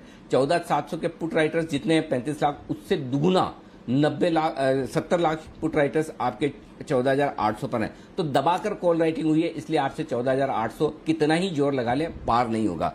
इसके बीच में एक लेवल और इंटरेस्टिंग निकल कर आ रहा है, वो आ रहा है 14,750 का, जहां बराबर पुट और कॉल में ओपन इंटरेस्ट है 35 लाख शेयरों का। इसलिए मुझे ज्यादा संभावना जो दिख रही है 14,725 14,750 के आसपास शायद निफ्टी एक्सपायरी करने की कोशिश करे, और अगर कुछ ऊपर नीचे ना हो और इन्हीं लेवल के आसपास शांत एक्सपायरी भी हो जाए तो वो भी अपने आप में कोई खराब नहीं है, पहली बात। अब आइए बैंक निफ्टी, 32,500 ना टूटना चाहिए 3 बजे तक, सेम जो निफ्टी की कंडीशन है वही बैंक निफ्टी की भी कंडीशन है। 32,450 32,500 ये होल्ड होना चाहिए, क्योंकि 21 लाख शेयरों का ओपन इंटरेस्ट है, हाईएस्ट है, 12 लाख शेयर आज ही जुड़े। अगर एक बार 32,500 के नीचे जाकर ट्रेड करना शुरू किया, 32,450 के नीचे और टिक गए, तो फिर आपके लिए 32,275 और 32,150 तक का रास्ता आज ही खुल जाता है। 32,275 और 32,200 इस रेंज का रास्ता खुलता है तो रिस्क थोड़ी बढ़ जाती है। डेटा ये कह रहे हैं कि टिकने चाहिए, लेकिन फिर भी देखिए सब चीज देखना आपको जरूरी है। संभावना ये कि 32,500 को तोड़कर नीचे ट्रेड न करें। ऊपर कितना जा सकते हैं, 33,000 तो पार हो गई नहीं, वो तो भूल ही जाइए। वहां पर हाईएस्ट ओपन इंटरेस्ट 23 लाख शेयरों का है, 32,500 और 33,000 पुट और कॉल दोनों बराबर पोजीशन बनी हुई है, तो ये आपके लिए 500 पॉइंट की रेंज हो गई। बेस्ट अगर आपको सबसे बढ़िया एक्सपायरी मिल जाए 32,700 से 32,800 की रेंज में, ये आपके लिए बढ़िया होगा। तो ज्यादा संभावना ये है 32,700 32,800 की रेंज में आप एक्सपायरी कर लें, यही काफी है। तो ये है डेटा जिनके बेसिस पर अगले 1 घंटे का ट्रेड आपको लेना चाहिए। 3 बजे तक डेटा पर विशेष ध्यान रखें। मैं और जय दोनों ही आपके लिए तैयार ही हैं, किसी भी तरह का डेटा में कोई मूवमेंट आए तो बताने के लिए एक्सपायरी के दिन। जी दीप। बिल्कुल सर, तो ये है आपके लिए डेटा। इंपॉर्टेंट सपोर्ट लेवल्स के ऊपर है बाजार, ये अच्छी बात है। देखते हैं अब यहां से किस तरह का एक्शन एक्सपायरी तक रहता है। पर सर आपने जय की बात करी और जय हमारे साथ तैयार है अपने जैकपॉट कॉल के साथ बिगुल चेक के लिए।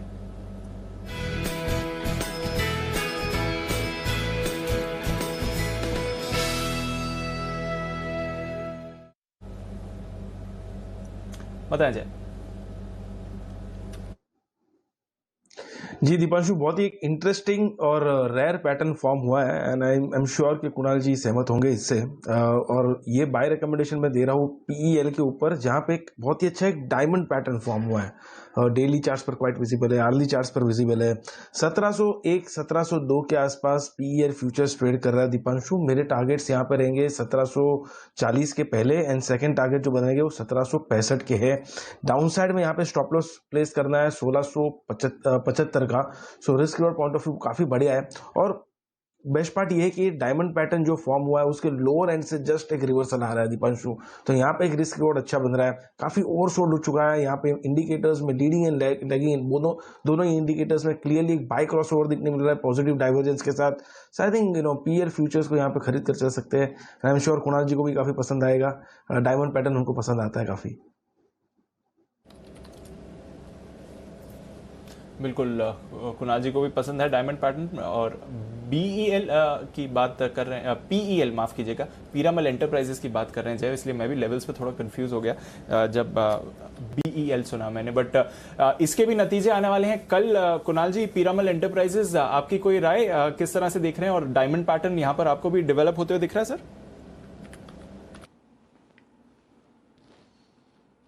देखिए, सबसे पहले तो दीपांशु स्पष्टीकरण है, मुझे न केवल डायमंड पैटर्न पसंद है बल्कि वैसे मुझे डायमंड्स भी पसंद है अगर कोई उपहार में दे दे तो।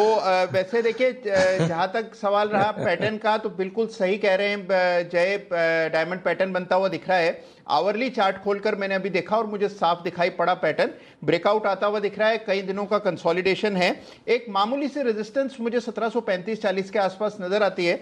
ये लेवल्स पार हो जाएं तो फिर सीधा स्टॉक 2000 तक की दौड़ लगा सकता है। तो पूरी तरह सहमत हूं जय के साथ। ओके, ये जो आप कह रहे हैं कि अगर कोई उपहार में आपको दे दे डायमंड तो वो भी आपको पसंद है। अगर जय उपहार में न देना चाहे और उधार में देना चाहे तो आप ले लेंगे या उसके लिए भी इनकार कर देंगे? हाँ अनिल जी, अनिल जी बिल्कुल मैं उधार में भी ले लूंगा, लेकिन अनिल जी वापस करूंगा कुछ साल बाद। हाँ, वो जैसे ही एकदम से आपने हाँ बोला ना, उसी से जय भी समझ गया, मैं भी समझ गया कि ये वो ऐसा उधार है जो कभी वापस, अरे इंटरेस्ट आपका खाली इंटरेस्ट रहेगा कुणाल जी में कि कब आएगा, बाकी नया इंटरेस्ट आने वाला है।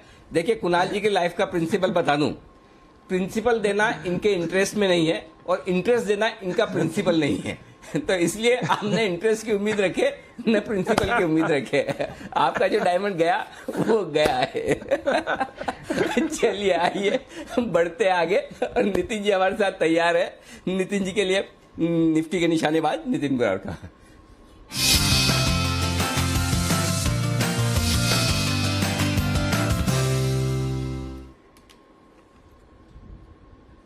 बताएं नितिन जी। अनिल जी, 32,500 की पुट ऑप्शन लेंगे जो 20 रुपए में मिल रही है। ये हीरो जीरो ट्रेड होगी। 32,500 की पुट ऑप्शन 19 रुपया 20 रुपए ऐसे मिलेगी मुझे। इसका स्टॉप लॉस 0 होगा, तो मैक्सिमम आपको 500 रुपए का नुकसान हो सकता है। 25 का लॉट साइज है और क्लोजिंग तक रखना है। मुझे ऐसा लग रहा है कि एक्सपायरी 32,500 के नीचे 32,400 हो सकती है, जो भी गिर सकता है। तो क्लोजिंग तक हम वेट करेंगे और 20 रुपए का रिस्क लेंगे और 3:25 पे इसको काटेंगे। टारगेट कुछ नहीं ले रहा हूँ, केवल स्टॉप लॉस 0 का रखा है। नहीं तो ये 32,500 का पुट ऑप्शन है या 32,500 राइट? जी, 32,500 का पुट ऑप्शन है। स्पॉट लेवल अभी 32,550 चल रही है, यानी 50 पॉइंट नीचे है यहाँ से, जिसकी मैं पुट ऑप्शन ले रहा हूँ। और ऐसा लग रहा है कि 32,500 टूट सकती है क्लोजिंग में। तो ये अभी 20-22 रुपए में मिल रही है। 500 रुपए का मैक्सिमम रिस्क। ओके, ये है आपके लिए बैंक निफ्टी पर पुट ऑप्शन खरीदने की राय। 32,500 का पुट ऑप्शन खरीदिए 20 रुपए में। ये है राय आपके लिए इस वक्त आती हुई नितिन जी की तरफ से। नितिन जी, निफ्टी पर भी कोई स्ट्रेटेजी या खाली बैंक निफ्टी? नहीं जी, खाली बैंक निफ्टी पे स्ट्रेटेजी आज के लिए लेकिन। ओके, खाली बैंक निफ्टी पर स्ट्रेटेजी। और पिछले कुछ मिनटों में थोड़े से मेटल शेयरों में एकदम से तेज मुनाफा वसूली आती दिखिए। एनएमडीसी का चार्ट पुल कीजिए जरा, देखिए एनएमडीसी में पिछले 10 से 15 मिनटों में आप देख सकते हैं 214, 215 वाला एनएमडीसी 205, 10 रुपए एनएमडीसी वीक हुआ है। टाटा स्टील 15 रुपए वीक होता हुआ दिखा है। वेदांता 4-5 रुपए। अचानक से सारे मेटल शेयरों में थोड़ी सी बिकवाली आती है देखिए पिछले 10 से 15 मिनटों में मेटल शेयरों में एकदम। आप देखिए ये टाटा स्टील का चार्ट है, लगभग सारे चार्ट्स आपको ऐसे दिखेंगे। ये देखिए वेदांता का चार्ट, एनएमडीसी का चार्ट भी दिखाइए। एनएमडीसी का चार्ट सब पिछले 10 से 15 मिनटों में आपके लिए एकदम तेजी से प्रॉफिट बुकिंग आती दिखी है सारे ही मेटल स्टॉक्स में, ये आप ध्यान में रखिए। तो कुछ लगता है कहीं कहीं ग्लोबल कोई खबर आई है मेटल से रिलेटेड, ये जरा हम चेक करने की कोशिश करेंगे। यही एकमात्र कारण हो सकता है शायद जिसकी वजह से मेटल स्टॉक्स एकदम से तेजी से नीचे आते हुए दिखे, लेकिन कुछ प्रॉफिट बुकिंग के संकेत जरूर आते हुए दिख रहे हैं। हमारी रिसर्च टीम आपको बताएगी कि क्या कुछ मेटल शेयरों में अचानक से सेल ऑफ आने का क्या रीजन है।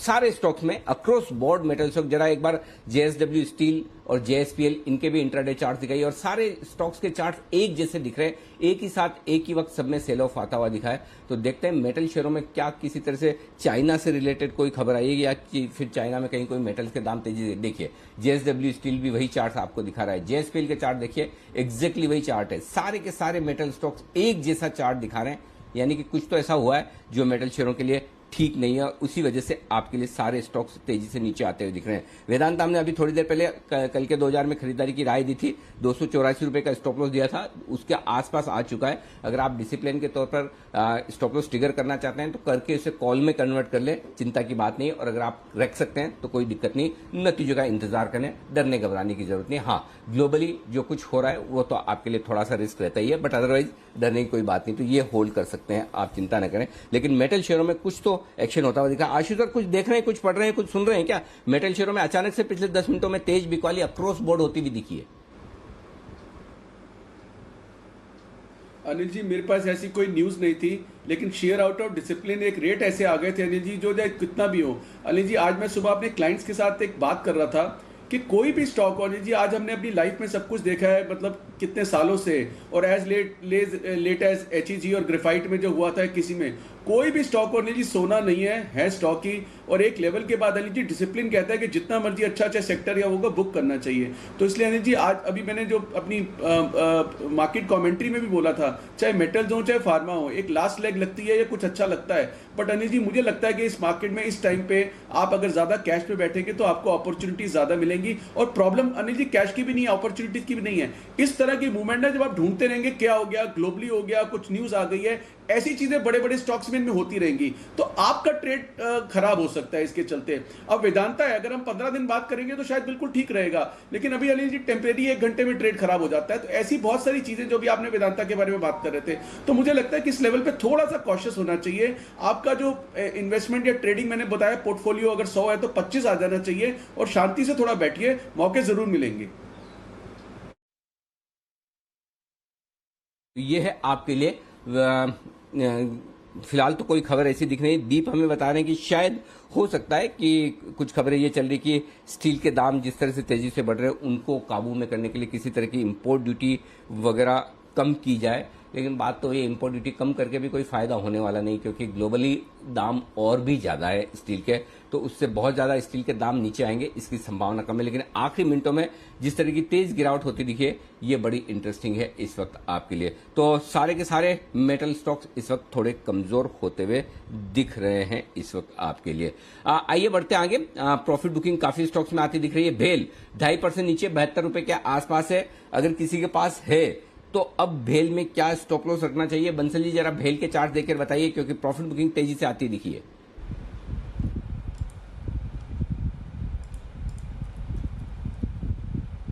देखिए अनिल जी, ऊपर से स्टॉक में करेक्शन आई है। अगर किसी का एकदम से शॉर्ट टर्म नजरिया है तो मेरा ऐसा मानना है कि यहाँ पे स्टॉप लॉस जो है 70 रुपीज 80 पैसा का होना चाहिए।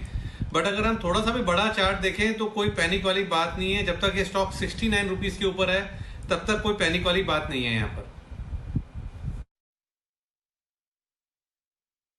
ये है आपके लिए इस वक्त भेल पर राय 69 का स्टॉप लॉस लगाकर आप होल्ड करें। 69 के नीचे जाने पर होगा ये खराब, इसका आप ध्यान में जरूर रखें। आइए बढ़ते आगे और कुछ और स्टॉक्स हैं जो तेजी से करेक्ट होते दिख रहे हैं, वहां पर भी फोकस कर लिया जाए। सेल 7% नीचे, नेल्को 6% नीचे, JSPL 5% नीचे। एक के बाद सेल का स्टॉप लॉस ये क्या होगा किरण जी बताइए। सेल अगर किसी की तेजी की पोजीशन है, कम से कम एक बार ये सारे मेटल स्टॉक जो तेजी से नीचे आ रहे हैं इन पर स्टॉप लॉस तो ले लेना ठीक रहेगा। बिल्कुल अनिल जी, आपका स्टॉप लॉस सेल में 125 का रहना चाहिए। 129 130 के आसपास ट्रेड कर रहा है। 125 का स्टॉप लॉस रहेगा क्लोजिंग बेसिस पे, और अगर ये ट्रिगर हो जाता है तो स्टील अथॉरिटी से बाहर निकल जाना चाहिए। और इस बीच नितिन जी का मैसेज आया है। नितिन जी ने जो 20 रुपए में 32,500 का पुट ऑप्शन खरीदने की राय दी थी बैंक निफ्टी में, उसका दाम बढ़कर 54 रुपए तक पहुंचा है और उनकी ये राय है कि 20 रुपए में आपने खरीदा है, 50 रुपए के ऊपर है, प्रॉफिट बुक करके चल सकते हैं। आप चाहें तो प्रॉफिट बुक कर लें। हीरो या जीरो ट्रेड अब तो उससे भी ज्यादा हो चुका होगा, जाहिर सी बात है 50-55 रुपए का दाम है। और यही मैं बात कर रहा था कि 3 बजे के पहले पहले अगर इन लेवल्स के नीचे बाजार निकलते हैं तो फिर बाजारों में करेक्शन बढ़ सकता है। अब अगला इंपॉर्टेंट सपोर्ट लेवल जो निकलेगा वो 14,635 के आसपास है, तो 14,625 14,650 की रेंज में कहीं निफ्टी पहुंचना चाहिए। और बैंक निफ्टी के लिए 32,200 32,275 का अगला सपोर्ट लेवल है। आखिरी मिनटों में 2:30 बजे अचानक से तेज बिकवाली इस वक्त बाजार में होती हुई दिखी है। जाहिर सी बात है एक्सपायरी का कुछ न कुछ तो एक्शन होगा ही, और साथ ही कल की छुट्टी भी है, उसका भी एक्शन आपके लिए होने की तैयारी में है इस वक्त। चलिए बढ़ते आगे और स्टॉक्स जहां पर और एक्शन बनता हुआ दिखा है एक बार उन पर भी राय ले ली जाए। नेल्को 8.5% नीचे है, चोला फाइनेंस 6% नीचे। चोला के तो रिजल्ट्स आने की तैयारी में, दीप चोला के रिजल्ट्स आ चुके आने वाले हैं। चोला के रिजल्ट्स हैं मेरे ख्याल से कल, नहीं चोलामंडलम के रिजल्ट्स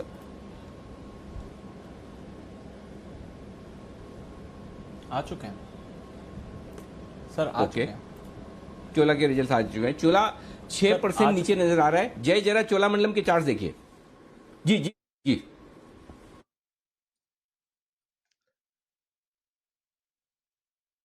जी अनिल जी जहां तक चोला फाइनेंस का सवाल है, ये चार्ट स्ट्रक्चर बहुत काफी वीक लग रहा है, और जो हिसाब से ऊपर से एक रिवर्सल देखने मिल रहा है अनिल जी, मुझे ऐसा लग रहा है कि इमीडिएट बेसिस पे ये स्टॉक में हमें 502 तक के लेवल्स नजर आएंगे। और अगर 502 के लेवल्स ब्रेक होते हैं तो एक बड़ा ब्रेकडाउन हमें एक एक्सपैंडिंग ट्राइंगल पैटर्न में से नीचे की तरफ देखने मिलेगा। तो शॉर्ट टर्म में 502 के टारगेट्स रहेंगे अनिल जी यहाँ पे, और अगर वो ब्रेक होते हैं देन एक मेजर ब्रेकडाउन हमें चोला फाइनेंस में देखने मिल सकता है। ओके तो एक मेजर ब्रेकडाउन आप चोला फाइनेंस में देख सकते हैं। 7 तारीख को सर इसके नतीजे आ गए थे जहां तक चोला का सवाल है, और नतीजे थोड़े इसके रहे थे ठीक ठाक, बट डेफिनेटली एक काउंटर है जहां पर हमने रखनी है नजर। बाय द वे आज खबर के हिसाब से तो अच्छी खबर है क्योंकि MSCI में इसका इंक्लूजन भी हुआ है, तो थोड़ी उस हिसाब से बाइंग भी होनी चाहिए, बट आज बाजार के मूड माहौल के साथ ये गिर रहा है। इस बीच नतीजों का दौर जारी है और द्वारिकेश शुगर यहां पर मुनाफा 44 करोड़ से बढ़कर 48 करोड़ का आपको आते हुए दिखा है। आय में देखिए जबरदस्त बढ़त आई है, 462 करोड़ से बढ़कर आय 600 करोड़ की आई है, तो दमदार एक्शन है यहां पर।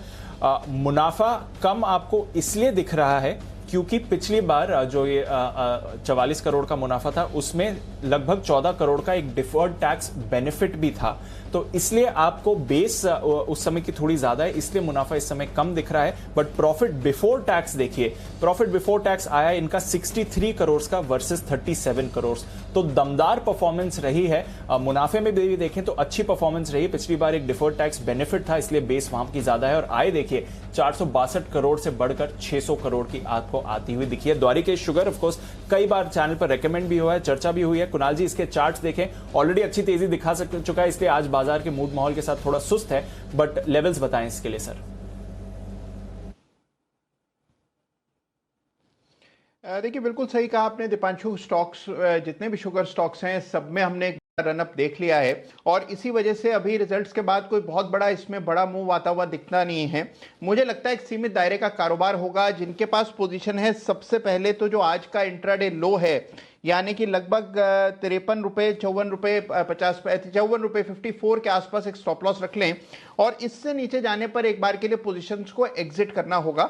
ऊपर की ओर मुझे लगता है कि स्टॉक में अब मोमेंटम 58 रुपये के ऊपर ही बनेगा, तो यहां 54 से 58 के बीच में कोई खास ट्रेड नहीं है। 58 के ऊपर निकलेगा तब इसमें फ्रेश खरीदारी कर सकते हैं। ओके तो ये है आपके लिए द्वारिकेश, 58 के ऊपर फ्रेश खरीदारी करेंगे। ऑलरेडी अच्छी तेजी है, नंबर्स भी अच्छे आए हैं, शुगर बिजनेस की परफॉर्मेंस काफी मजबूत रही है, बट आज बाजार के मूड माहौल के साथ थोड़ी सुस्ती आपको दिखा रहा है। आइए देखते हैं आशु सर को क्या पसंद आ रहा है इस बाजार में। बिगुल स्विंग के सुल्तान आशु मदान।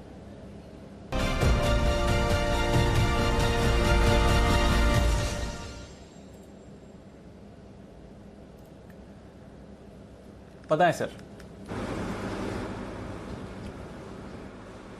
दीपांशु एक तो अभी देखिए जो डिसिप्लिन की मैं बात कर रहा था, इस वॉलेटिलिटी में भेल में 10,500 का लॉट या कोई भी स्टॉक को कोई संभल सकता है क्या? 75 वाला भेल बात करते करते 69 प्रिसाइसली ये, मतलब मुझे नहीं पता था इतनी जल्दी ये सब चीज़ें होंगी, बट जो मैं डिसिप्लिन की बात कर रहा था कि अब ऊपर जाके सौदा बहुत लिमिटेड हो जाना चाहिए। और ऑप्शन टाटा मोटर अच्छा लगता था, लेकिन 300 की कॉल बुक करके 303 में आओ। ये सारे एग्जांपल दीपांशु में इसलिए करता हूँ क्योंकि रिटेलर को ये बहुत इंपॉर्टेंट जानना होता है, क्योंकि जब हम पैसे बना रहे होते हैं, कमाए होते हैं, तो हम ऊपर जाके कॉम्प्लेसेंट हो जाते हैं और लगता है कि सब कुछ ठीक ठाक चल रहा है, और यही वॉलिटिलिटी है जो हमारे को किल करती है। Anyways, having said that, Deepanshu जो अभी कॉल है, क्योंकि जो ये करेक्शन भी उसी में आएगी जो सेक्टर्स और स्टॉक्स बहुत सारे हॉट थे, तो अभी अगर जो अगले 2 दिन के लिए अगर किसी को लेना है तो मुझे लगता है कि वो आईटी में थोड़ा सा ट्रैक्शन आएगा या वो एक सेफ हेवन निकल के आएगा। तो लेना है एचसीएल टेक। एचसीएल टेक का भाव चल रहा है 903 रुपए, 895 रुपए के लिए छोटा स्टॉप लॉस है, 894-95 का 8 रुपए का स्टॉप लॉस से एचसीएल टेक में बाइंग करनी है। और ये सीधी बाइंग भी कर सकते हैं, इसमें ऐसी ऑप्शन की जरूरत नहीं है क्योंकि ऑलरेडी करेक्टेड स्टॉक्स हैं, इस वक्त अंडर ओन्ड है, नॉट मच टॉक्ड है, तो वो उसमें होता है ना जो हॉट सेक्टर है वो नहीं है फार्मा और मेटल की तरह जिसमें वॉलिटिलिटी बहुत ज्यादा आ सकती है। तो एचसीएल टेक में बाइंग की राय है 895 की स्टॉप लॉस से। ओके, तो 895 के स्टॉप लॉस के साथ एचसीएल टेक में खरीदारी की राय। थोड़ा रोटेशन अब आपको बाजार के मूड माहौल में आपको आते हुए दिख सकता है, तो वापस आईटी स्टॉक्स फ्लेवर में आपको आते हुए दिख सकते हैं। एक शार्प मुनाफा वसूली के बाद बाजार थोड़ा स्टेबल होने की कोशिश करते हुए दिख रहे हैं। 14,700 पर वापस निफ्टी लौटा है, इस समय कोशिश कर रहा है वहां पर सपोर्ट लेने की।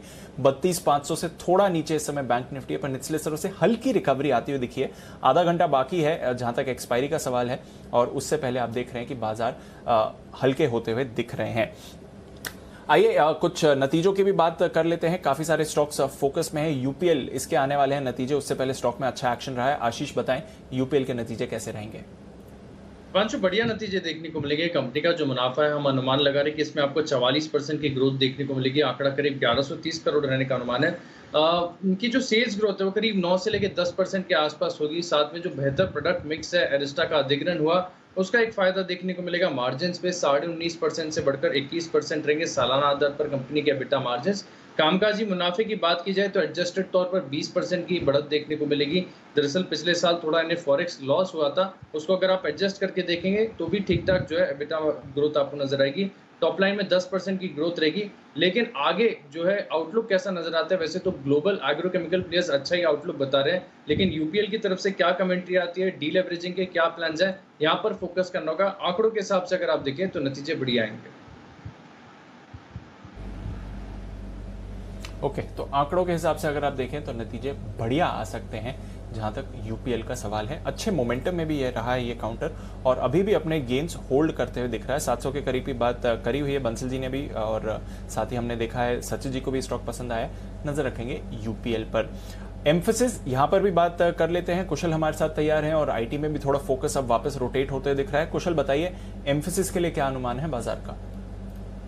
बिल्कुल दीपांशु, तो एम्फेसिस के जो नंबर्स हैं वो ऑलमोस्ट स्टेबल रहने का अनुमान है। ज़्यादा कुछ बदलाव जो है हमें तिमाही आधार पर इसमें नहीं देखने को मिलेंगे। खासकर अगर आप देखें तो कंपनी की जो डॉलर आय है वहाँ पर करीब 2.5% की ही बढ़त हम एक्सपेक्ट कर रहे हैं। आमतौर पर बाकी आईटी कंपनीज जो हैं अगर आप देखें तो करीब 3 से 4% की ग्रोथ हम एक्सपेक्ट करके चल रहे थे, तो वहाँ पर जो है बहुत ज़्यादा रुझान या तेज़ी या गिरावट हमें देखने को नहीं मिल रही है। अब इनका जो डायरेक्ट इंटरनेशनल में जो आय है वहाँ पर किस तरह का रुझान बनता है ये देखना इंटरेस्टिंग होगा। और मार्जिन से अगर आप देखें तो बहुत ज़्यादा बदलाव वहाँ पर भी नहीं है। 16.14% से बढ़कर 16.7% के मार्जिन कंपनी दर्ज कर सकती है, और मुनाफा भी लगभग फ्लैट रह सकता है 326 से 335 करोड़ का। तो नतीजों में तो बहुत ज़्यादा बदलाव नहीं दिख रहा है, पर आगे के लिए जो डीएक्सी और एमआरसी इनके कामकाज हैं वहाँ पर उसको लेकर किस तरह के आगे के लिए अनुमान बन रहे हैं और क्या अपडेट है ये देखना इंपॉर्टेंट होगा। और जो डील पाइपलाइन है कंपनी की आगे के लिए ये देखना इंटरेस्टिंग होगा। तो इन 2 पैरामीटर्स पर आपको जज करना होगा, पर नंबर जो है ऑलमोस्ट फ्लैट रहने का अनुमान है। ओके, नंबर्स थोड़ा फ्लैट रहने का अनुमान है। एम्फेसिस पर नजर है, पर नजर बनी हुई थी एशियन पेंट्स पर, और उसके नतीजे आपको आते हुए दिख रहे हैं इस समय। 6,651 करोड़ की आय आपको आती हुई दिखी है। हमारा अनुमान 5,950 करोड़ का था। तो जबरदस्त बीट है जहां तक आय का सवाल है। मुनाफे की भी बात करें तो यहां पर भी बढ़िया एक्शन रहा है। 480 करोड़ से बढ़कर मुनाफा आया है 852 करोड़ का। हमारा अनुमान 900 करोड़ का था, तो वहां पर हमारे अनुमान से थोड़ा कम रहा है इनका ओवरऑल मुनाफा, बट फिर भी अच्छी परफॉर्मेंस आपको आती हुई दिख रही है जहां तक कंपनी के ओवरऑल परफॉर्मेंस का सवाल है। अगर आप देखें ऑपरेशनल लेवल पर तो एक्सपेंसेस में थोड़ी बढ़त जरूर इस बार होती हुई दिखी है, तो उसका हल्का सा इंपैक्ट आप देख रहे हैं। अदर इनकम भी बढ़कर ही आई है, बट आय में आपने जबरदस्त उछाल देखा है कंपनी की तरफ से, तो वो एक डेफिनेट फैक्टर है जहां पर आपको अच्छा मूव दिखा है। एम्प्लॉय एक्सपेंसेस थोड़ा बढ़कर आए हैं, फाइनेंस कॉस्ट में मार्जिनल आपने अप्रिसिएशन देखा है, अदर एक्सपेंसेस में भी बढ़त देखी है, तो थोड़ा कामकाजी तौर पर एक्सपेंसेस इनके बढ़े हैं, बट फिर भी आय में जबरदस्त उछाल आते हुए दिखा और मुनाफा भी ठीक ठाक ग्रोथ दिखा रहा है, हालांकि अनुमान से थोड़ा कम दिखा है। अब नजर रहेगी कि इनकी वॉल्यूम ग्रोथ किस तरह की आती है। हमने अनुमान लगाया है कि 30% तक की वॉल्यूम ग्रोथ रह सकती है, और पिछले साल तो इस समय बहुत ही लो बेस था, बट 30% की वॉल्यूम ग्रोथ सालाना तौर पर हमने अनुमान लगाया है। देखते हैं कि वहां का फिगर कैसा आता है कंपनी की तरफ से। अच्छा मूवमेंट रहेगा। डोमेस्टिक डेकोरेटिव बिजनेस में कंपनी कह रही है कि 48% की वॉल्यूम ग्रोथ रही है इनकी, तो ये एक अच्छा फैक्टर है। इंटरनेशनल बिजनेस में भी ये कह रहे हैं कि डबल डिजिट वॉल्यूम ग्रोथ आई है, तो वॉल्यूम्स के लिहाज से भी अच्छा क्वार्टर रहा है। एक बार चलते हैं कुणाल जी के पास और इस पर राय जानते हैं। कुणाल जी, चार्ट्स पर बताएं, एशियन पेंट्स नंबर्स तो अच्छे दिख रहे हैं सर।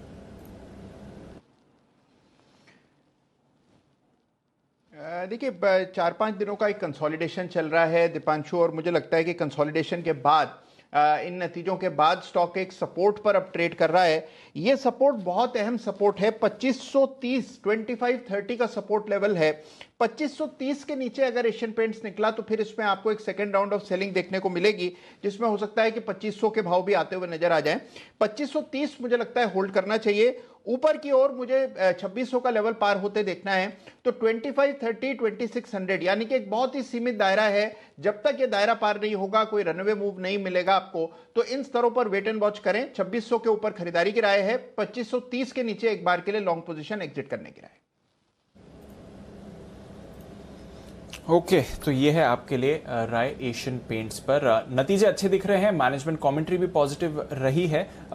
थोड़ा एक्सपेंसिव बढ़कर आए हैं, इसलिए ऑपरेशनल तौर पर देखें तो उतने अच्छे नहीं जितना हमारा अनुमान था, बट नतीजे अच्छे रहे हैं इनके, और मुनाफा भी 850 करोड़ का है। हमने अनुमान लगाया था 900 करोड़ रुपए के मुनाफे का। चलिए नजर रखते हैं एशियन पेंट्स ये नतीजों पर रिएक्ट कर रहा है, कुछ और नतीजों का इंतजार है, पर उससे पहले जय ठक्कर के पास चलते हैं कैश के ऑप्शन के लिए।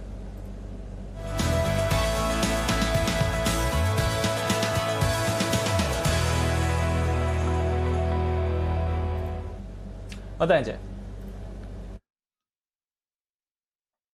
जी दीपांशु, पहले से एक छोटा सा एक अपडेट देता हूँ कि बैंक निफ्टी में कल के क्लोजिंग सेशन में मैंने कहा था कि लगभग 600 पॉइंट का एक मूव एक्सपायरी वाले दिन देखने मिल सकता है, और आज ऑलमोस्ट 500-550 पॉइंट का एक हमें डाउन साइड देखने मिला बैंक निफ्टी में, जहाँ पे हमारे जो टारगेट से लॉन्ग ट्रायंगल के पहले वाले वो अचीव हुए। सो आई थिंक ये एक्सपायरी के दिन एक्सपेक्टेड था, और थैंक्स टू अनिल जी कि उनको भी यही लग रहा था एंड यही व्यू बन रहा था उनका भी, तो वो तो बैंक निफ्टी पे स्ट्रैटेजी थी। अब जो कैश का ऑप्शन दे रहा हूँ दीप, आज मैं इंडेक्स पे नहीं बट एक स्टॉक पे दे रहा हूँ, बट वो स्टॉक कहीं ना कहीं इंडेक्स का मैं कहूँगा एक सब्स्टिट्यूट ही मान सकते हो आप, as far as lot size हो कि रिस्क रिवॉर्ड हो। मारुति पर मैं एक बाय रिकमेंडेशन दे रहा हूँ 6800 के कॉल ऑप्शन पे, जो in the money call option है 174 के आसपास ये ट्रेड कर रहा है दीप, एंड यहाँ पे स्टॉप लॉस आपको प्लेस करना है 140 पे।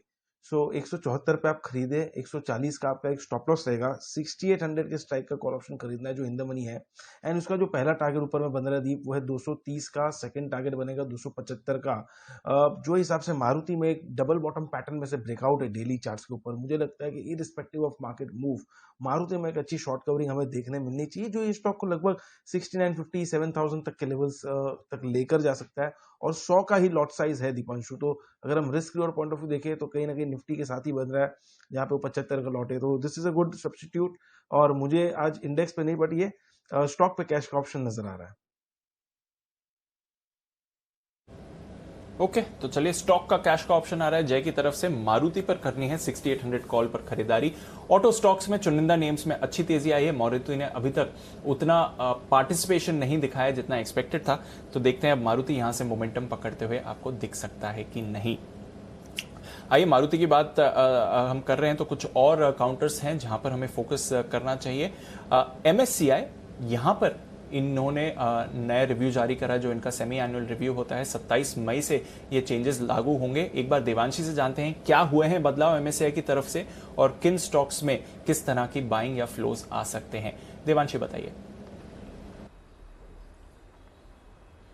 बिल्कुल दीपांशु, आप देखिए आज MSCI में जिस तरह से चेंजेस हमने देखे हैं, सबसे पहले ग्लोबल इंडेक्स की हम बात करते हैं तो जो ग्लोबल स्टैंडर्ड इंडेक्स हैं वहाँ पे 6 शेयर्स हैं जो इसमें इंक्लूड होते हुए दिखेंगे। एक शेयर है जो यहाँ से बाहर होता हुआ दिखेगा। जो इंक्लूजन है उसमें अदानी ग्रुप मेजर है, क्योंकि आप देखिए Adani enterprise, Adani total, Adani transmission, इसके अलावा SBI कार्ड्स, BEL और चोलामंडलम फाइनेंस, ये 3 स्टॉक्स हैं जो ऐड होते हुए दिखेंगे। इसके साथ ही आप देखिए जो ग्लोबल स्मॉल कैप इंडेक्स है वहाँ पे 33 नए शेयर्स जुड़ते हुए दिखेंगे और 5 बाहर हो जाएंगे, जो काफ़ी पॉजिटिव है। जिसमें आप देखिए काफ़ी सरकारी कंपनीज भी इंक्लूडेड हैं, IT कंपनीज इंक्लूडेड हैं, CAMS, GNFC, max health care, NCC, BML, IRCTC, intellect design, arena, जिसकी हमने आज ही बातचीत की सुबह। तो ये सारे स्टॉक्स हैं जो इंक्लूड होते हुए दिखेंगे। और अगर डिलीशंस की बात करें, हेमिस्फीयर प्रॉपर्टीज, KRBL और मिश्र धातु निगम, ये यहाँ से एग्जिट करते हुए दिखेंगे। लेकिन इसके अलावा आप देखिए जो इंडिया के चेंजेस हैं वहाँ पे भी स्मॉल कैप में 34 स्टॉक्स ऐसे हैं जो नए इंक्लूड होते हुए दिखे हैं। इसमें भी जो डिलीट होते हुए दिखे हैं, जिसमें अबॉट इंडिया है, TVS मोटर है, ये स्टॉक्स हैं जहां पे थोड़ा सा नेगेटिव रिएक्शन आपको देखने मिलेगा और आउटफ्लोज देखने मिलेंगे। लेकिन 34 स्टॉक्स ऐसे हैं जो जुड़ते हुए दिखे हैं, ये काफ़ी पॉजिटिव बात है। और इसमें अपोलो हॉस्पिटल्स भी इंक्लूडेड है। साथ ही मैं आपको ये भी बता दूं कि कितना इनफ्लो यहाँ पे होता हुआ दिखेगा। अगर आप वो देखें तो मॉर्गन स्टैनली का ये मानना है कि इससे कुल मिला के जो नेट है, इनफ्लोज माइनस आउटफ्लोज, तो करीब 219 करोड़ ये फिगर आता हुआ दिख रहा है। 219 करोड़ डॉलर तक के जो इनफ्लोज हैं वो होने का अनुमान ज़रूर लगाया जा रहा है। इसके अलावा जो वेट है MSCI का, वो उसमें 5 बेसिस पॉइंट की बढ़ोतरी होती हुई दिखेगी। अदानी गैस, अदानी एंटरप्राइज, वहाँ पे करीब 1850 करोड़ तक के इनफ्लोज आपको देखने मिल सकते हैं। अदानी ट्रांसमिशन में भी 1650 करोड़ के इनफ्लोज देखने का अनुमान लगाया जा रहा है। SBI कार्ड्स में 1000 करोड़ के इनफ्लोज आ सकते हैं और चोला फाइनेंस में भी करीब 1300 करोड़ के इनफ्लोज आने का अनुमान है। लेकिन जो वेट बढ़ते हुए दिखेंगे, इसमें 2 स्टॉक्स हैं, विप्रो, डाबर, यहाँ पे भी हम देखेंगे करीब 240 करोड़ के इनफ्लोज आपको देखने मिलेंगे। तो काफ़ी ह्यूज अमाउंट है। आने वाले समय में 27 तक ये एडजस्टमेंट्स होते हुए दिखेंगे, यानी कि हमारे बाजार में 28 को दिखेंगे। तब तक काफ़ी अच्छे इनफ्लोज आपको देखने मिल सकते हैं। जबरदस्त फ्लोज आ सकते हैं अदानी ग्रुप स्टॉक्स पर, तो लगातार हमारे एक्सपर्ट्स की राय रही है और बंसल जी को भी पसंद आए हैं Adani ports, Adani enterprises in particular, but Adani gas भी एक काउंटर है और भी स्टॉक्स हैं जहां पर आपको बदलाव होते हुए दिख सकेंगे। शुक्रिया देवांशी ये चेंजेस हमें बताने के लिए। क्योंकि कुछ दिग्गज इन्वेस्टर्स की फ्लोज की बात हो रही है MSCI से जुड़े हुए, वहां पर आप नजर रखिए। बट भारत के दिग्गज इन्वेस्टर्स ने कहां पर खरीदारी करी है, कौन से स्टॉक्स उन्हें पसंद आए हैं, किस तरह के उन्होंने एडजस्टमेंट्स करे हैं अपने पोर्टफोलियोज में, आइए इसके बारे में भी एक डिटेल से जानते हैं। आशीष हमारे साथ तैयार हैं। आशीष बताएं, भारत के जो दिग्गज इन्वेस्टर्स हैं उन्होंने क्या किया है अपने पोर्टफोलियोज के साथ। बिल्कुल दीपांशु, सबसे पहले देखिए राधाकृष्ण दवानी, इनके पोर्टफोलियो पर नजर डालते हैं। इन्होंने जो है हिस्सेदारी घटाई है VSC इंडस्ट्रीज में, यहाँ पर करीब 0.87 के आसपास जो है अपनी शेयर होल्डिंग उन्होंने डिक्रीज किया है। इसके अलावा 4 स्टॉक ऐसे जहां पर इनकी अब शेयर होल्डिंग 1% से कम हो गई है, यानी अब एक्सचेंज पर ये स्टॉक रिपोर्ट नहीं होंगे। स्पेंसर्स रिटेल, सिंप्लेक्स इंफ्रा, काया और जुबलेंट फूडवर्क्स, यहाँ पर जो इनकी हिस्सेदारी अब 1% से कम होगी, यानी शेयर होल्डिंग में अगर आप देखेंगे तो दिग्गज निवेशक का अब नाम नहीं दिखेगा। आशीष धवन एक और जो है ये दिग्गज निवेशक हैं, यहाँ पर इन्होंने हिस्सेदारी बढ़ाई है। इन्होंने RPSG वेंचर्स में करीब 0.69% के आसपास इन्होंने हिस्सेदारी बढ़ाई है। अरविंद फैशंस में करीब आधे % के आसपास हिस्सेदारी इन्होंने बढ़ाई है। ग्लेनमार्क में 0.27% हिस्सेदारी बढ़ाई है। HSIL में अगर आप देखें तो बहुत ही मार्जिनली इन्होंने जो है अपना स्टेक को इंक्रीज किया है। हिस्सेदारी घटाई है इन्होंने मैक्स हेल्थ केयर में 0.11% जो है इन्होंने हिस्सेदारी घटाई है। अब बात करते हैं सबसे बड़े भारत के निवेशक जो है राकेश झुंझुनवाला की, और यहाँ पर सबसे पहले देखिए जुबलेंट फार्मोवा, यहाँ पर 0.47 से इन्होंने जो है हिस्सेदारी बढ़ाई है। फोर्टिस हेल्थकेयर यहाँ पर जो है इन्होंने अपना स्टेक बढ़ाया है। Agrotech foods small cap company है, यहाँ पर इन्होंने हिस्सेदारी बढ़ाई है। और टीवी 18 में अगर आप देखें तो मार्जिनली थोड़ा सा इंक्रीज किया है, लेकिन हिस्सेदारी घटाई है और भारी भरकम घटाई है इन्होंने वीआईपी इंडस्ट्रीज में।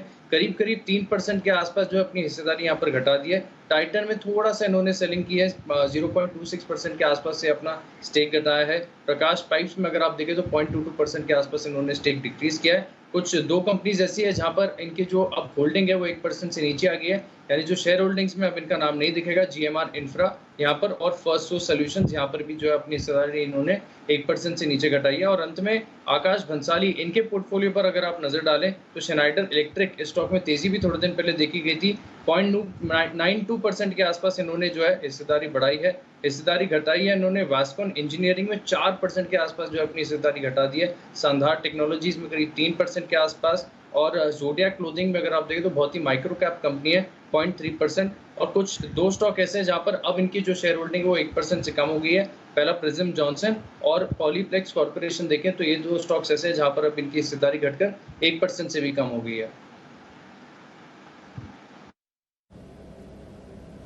ओके, तो ये हैं कुछ दिग्गज निवेशकों के पोर्टफोलियोज में बदलाव पिछली तिमाही में। और आशीष, थोड़ी देर में आपके पास मैं वापस आऊंगा, बैंक से बेनिफिट भी आपके साथ जानेंगे, बट क्योंकि हम फंड्स की बात कर रहे हैं, किस तरह से पोर्टफोलियोज में चेंजेस किए जा रहे हैं, तो एक बार जान लेते हैं कि देश के सबसे बड़े निवेशक LIC ने किस तरह के अपनी होल्डिंग्स में चेंज करें। कुछ इंटरेस्टिंग डेटा यहां पर निकल कर आ रहा है जो देवांशी के पास तैयार है। देवांशी, बताएं LIC ने क्या किया है पिछले कुछ महीनों में।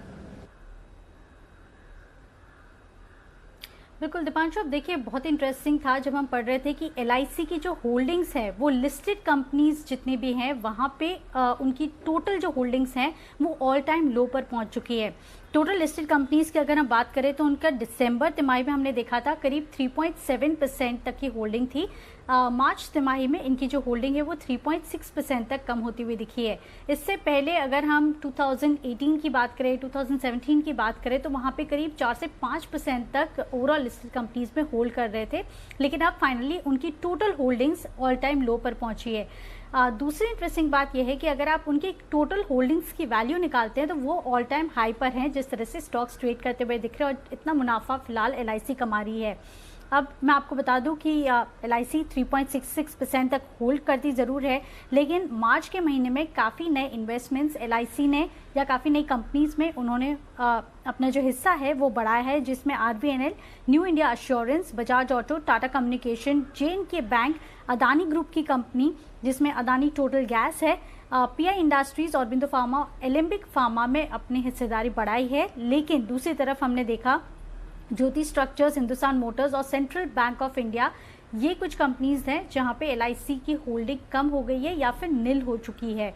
दूसरी तरफ अगर मैं आपको ये बताऊं कि सबसे ज़्यादा होल्डिंग LIC की अब तक कहाँ है तो IDBI, जिसकी हम हर बार चर्चा करते हैं। इसके अलावा Hindustan aeronautics, L&T, NMDC, national fertilizer और कैस्ट्रॉल इंडिया, ये कुछ ऐसी कंपनीज हैं जहां पे अभी भी LIC की सबसे ज़्यादा होल्डिंग है, one of the top holdings in companies में है। लेकिन काफ़ी सारी कंपनीज में चौथी तिमाही में उन्होंने मुनाफा वसूली किया है। ओके, तो ये किया है LIC ने। तो आपको पूरे के पूरे डिटेल्स मिल गई किस तरह से MSCI ने बदलाव करे हैं और कौन से स्टॉक्स पर आपको बाइंग और सेलिंग दिख सकती है। देश के दिग्गज निवेशकों ने क्या कर रहे हैं अपने पोर्टफोलियो में बदलाव, और साथ ही देश के सबसे बड़े फंड LIC की तरफ से क्या बदलाव आते हुए दिखे हैं। तो इन स्टॉक्स पर रखिएगा नजर जहां पर कुछ बदलाव हुए हैं। आइए देखते हैं वागले साहब की नजर किधर है। बिगुल वागले साहब के लिए वागले का वंडर।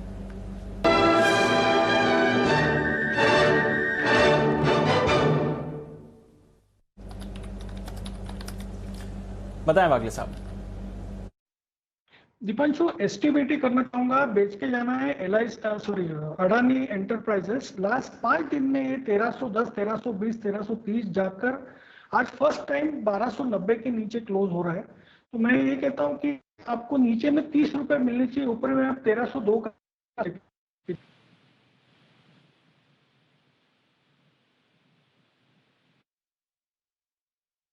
ओके, वागले साहब के साथ फिर से जुड़ेंगे। थोड़ा उनका ऑडियो डाउन हो गया था, फिर से जुड़ के उनसे लेवल्स ले लेंगे, बट फिलहाल अदानी एंटरप्राइजेस पर बिकवाली की राय दे रहे हैं। जब तक वागले साहब हमारे साथ जुड़ते हैं तब तक अनिल जी के पास चलते हैं और जान लेते हैं आखिरी 10 मिनट बाकी हैं ट्रेड के, उनकी स्ट्रैटेजी क्या है।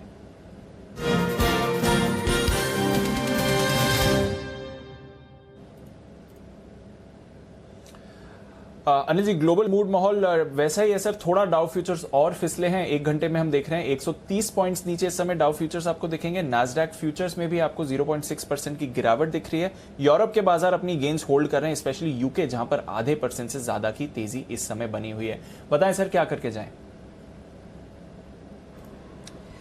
वैसे कोई खास ऐसी बहुत समस्या वाली बात नहीं है, लेकिन और ऐसा भी नहीं कि मिड वीक हॉलीडे पहली बार ही आ रहा है और एक्सपायरी आपकी 1 दिन पहले आ रही है, तो उसी लिहाज से थोड़ा एक्शन है। लेकिन इस बार ये कि पिछले 2-3 दिनों से ग्लोबल मार्केट्स थोड़े से वोलेटाइल हुए हैं, कमोडिटी मार्केट बड़े एक्शन में, इस वजह से ट्रेडर्स को थोड़ा डर है, वो पोजीशन कम कर रहे हैं।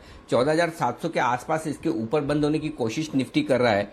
किसी हिसाब से वो बहुत बुरी क्लोजिंग नहीं है जिस तरह का ग्लोबल मूड माहौल है, और 32,450 के ऊपर बैंक निफ्टी बंद हो रहा है, तो बैंक निफ्टी भी अपने कोई ऐसे खास बुरे लेवल पर बंद नहीं हो रहा है। लेकिन चूंकि छुट्टी का दिन है, 2 दिन बाद आप खुलेंगे तो फिर थोड़ा सा डर रहता है कि पता नहीं क्या हो क्या नहीं हो, उस वजह से लोग थोड़ी सी अपनी पोजीशन हल्की कर रहे हैं। तो ये एक्सपायरी का प्रेशर भी है और छुट्टी की वजह से भी। मेरा ये समझना है जहां आपका कंफर्ट और कॉन्फिडेंस है वहां आप अपनी पोजीशन को होल्ड करें।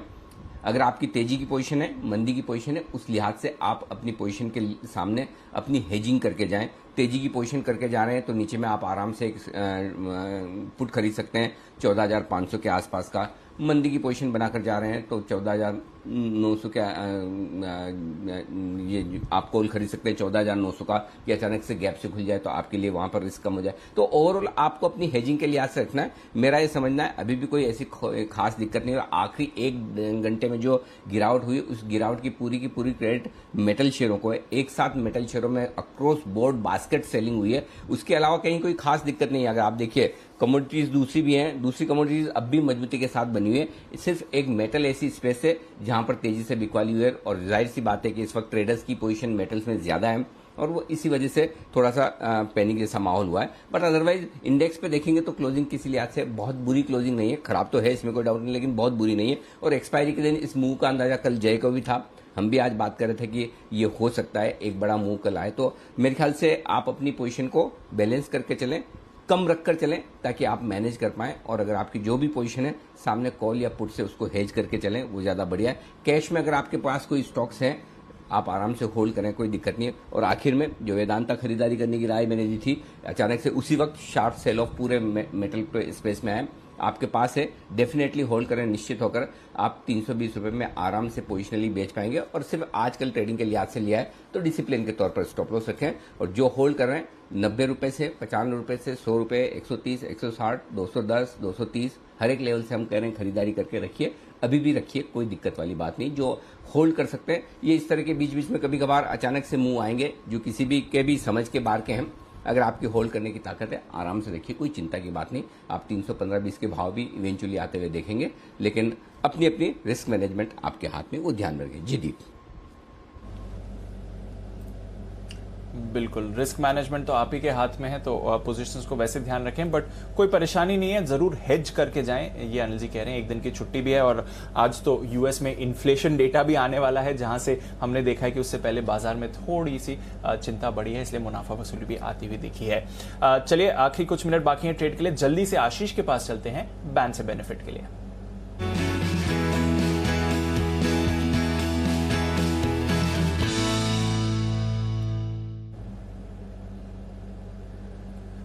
आशीष, सबसे पहले तो बताएं, बैन से कोई स्टॉक हैं जो बाहर आ सकते हैं? फिलहाल 4 स्टॉक्स हैं बैन में। बिल्कुल दीपांशु, नाल्को ये स्टॉक बैन से बाहर आ सकता है। फिलहाल जो इसकी मार्केट वाइड पोजीशन लिमिट है 80% से घट गई है, 78% के आसपास है, तो पूरी संभावना है कि नाल्को जो है अब बैन से बाहर आ जाएगा।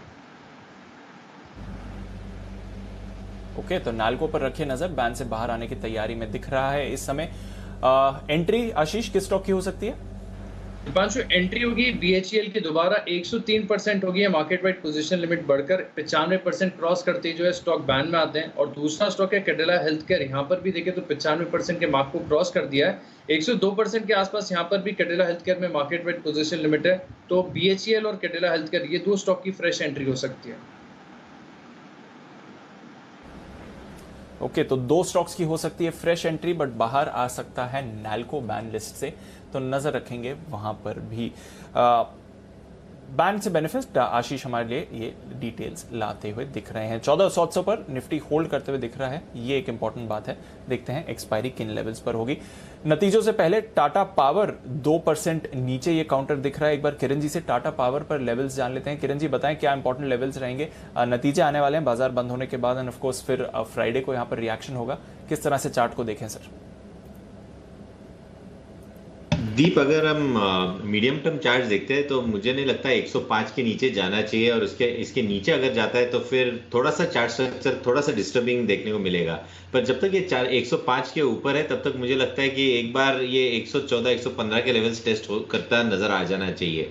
तो अभी risk to reward ratio favourable है, 107 के आसपास है, बाय करने की सलाह है। 105 के नीचे स्टॉप लॉस और 2 से 3 दिन का वक्त देना चाहिए। वैसे भी पावर काउंटर्स काफी अच्छे देखने को मिल रहे हैं। मेरा मानना है कि 114 115 के लेवल्स 2 से 3 दिनों में देखने को मिल जाने चाहिए। ओके, तो 2-3 दिनों में आपको और ऊपर के लेवल्स आते हुए देख सकते हैं। देखते हैं नतीजों का सहारा रहेगा या नहीं। बंसी जी, बाजार तो थोड़ा वॉलेटाइल हुए, नीचे गए हैं, बट बाकी स्टॉक्स नीचे गए हैं। टाइटन पे हमने खरीदारी देखी है और डेज हाई पर है, कोई बड़ी गेन नहीं है बट एटलीस्ट 1.5% ऊपर टाइटन डेज हाई पर। यहां पर कोई BTST ट्रेड दिखता है सर?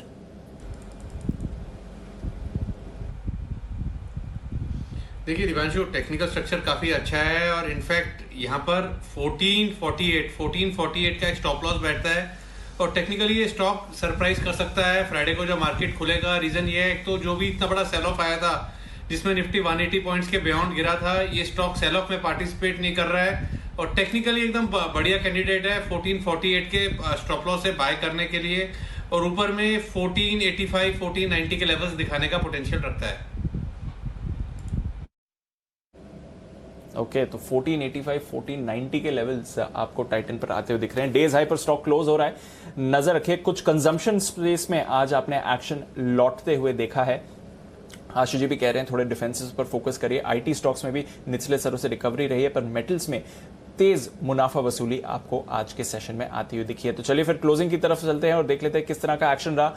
2 दिन बाजार में बैक टू बैक बिकवाली आती हुई दिखी है। डेज लो पर तो आप क्लोज नहीं कर रहे हैं, 50 point of days low, but definitely 14,700 के करीब आपको क्लोजिंग आती हुई दिख रही है। तो कल सुबह लग रहा था कि शायद 15,000 के स्तर आते हुए दिख सकते हैं, परसों जिस तरह सा एक्शन दिखा, बट उसके बाद से आई है तेज मुनाफा वसूली। नेवरदलेस टाटा ग्रुप स्टॉक्स में टाटा मोटर्स, टाइटन, ये दोनों टॉप गेनर्स थे निफ्टी के, और स्पेशली टाटा मोटर्स जबरदस्त मोमेंटम में है। टाटा मोटर्स DVR यहां पर भी आपको खरीदारी की राय दी थी, नजर रखिए। साथ ही मारुति सुजुकी में आपने अच्छा एक्शन देखा है। हीरो मोटोकॉर्प भी पॉजिटिव क्लोजिंग आपको दे रहा है। Cipla, power grid, SBI, UPL नतीजों से पहले और NTPC यहां पर भी अच्छी बढ़त रही।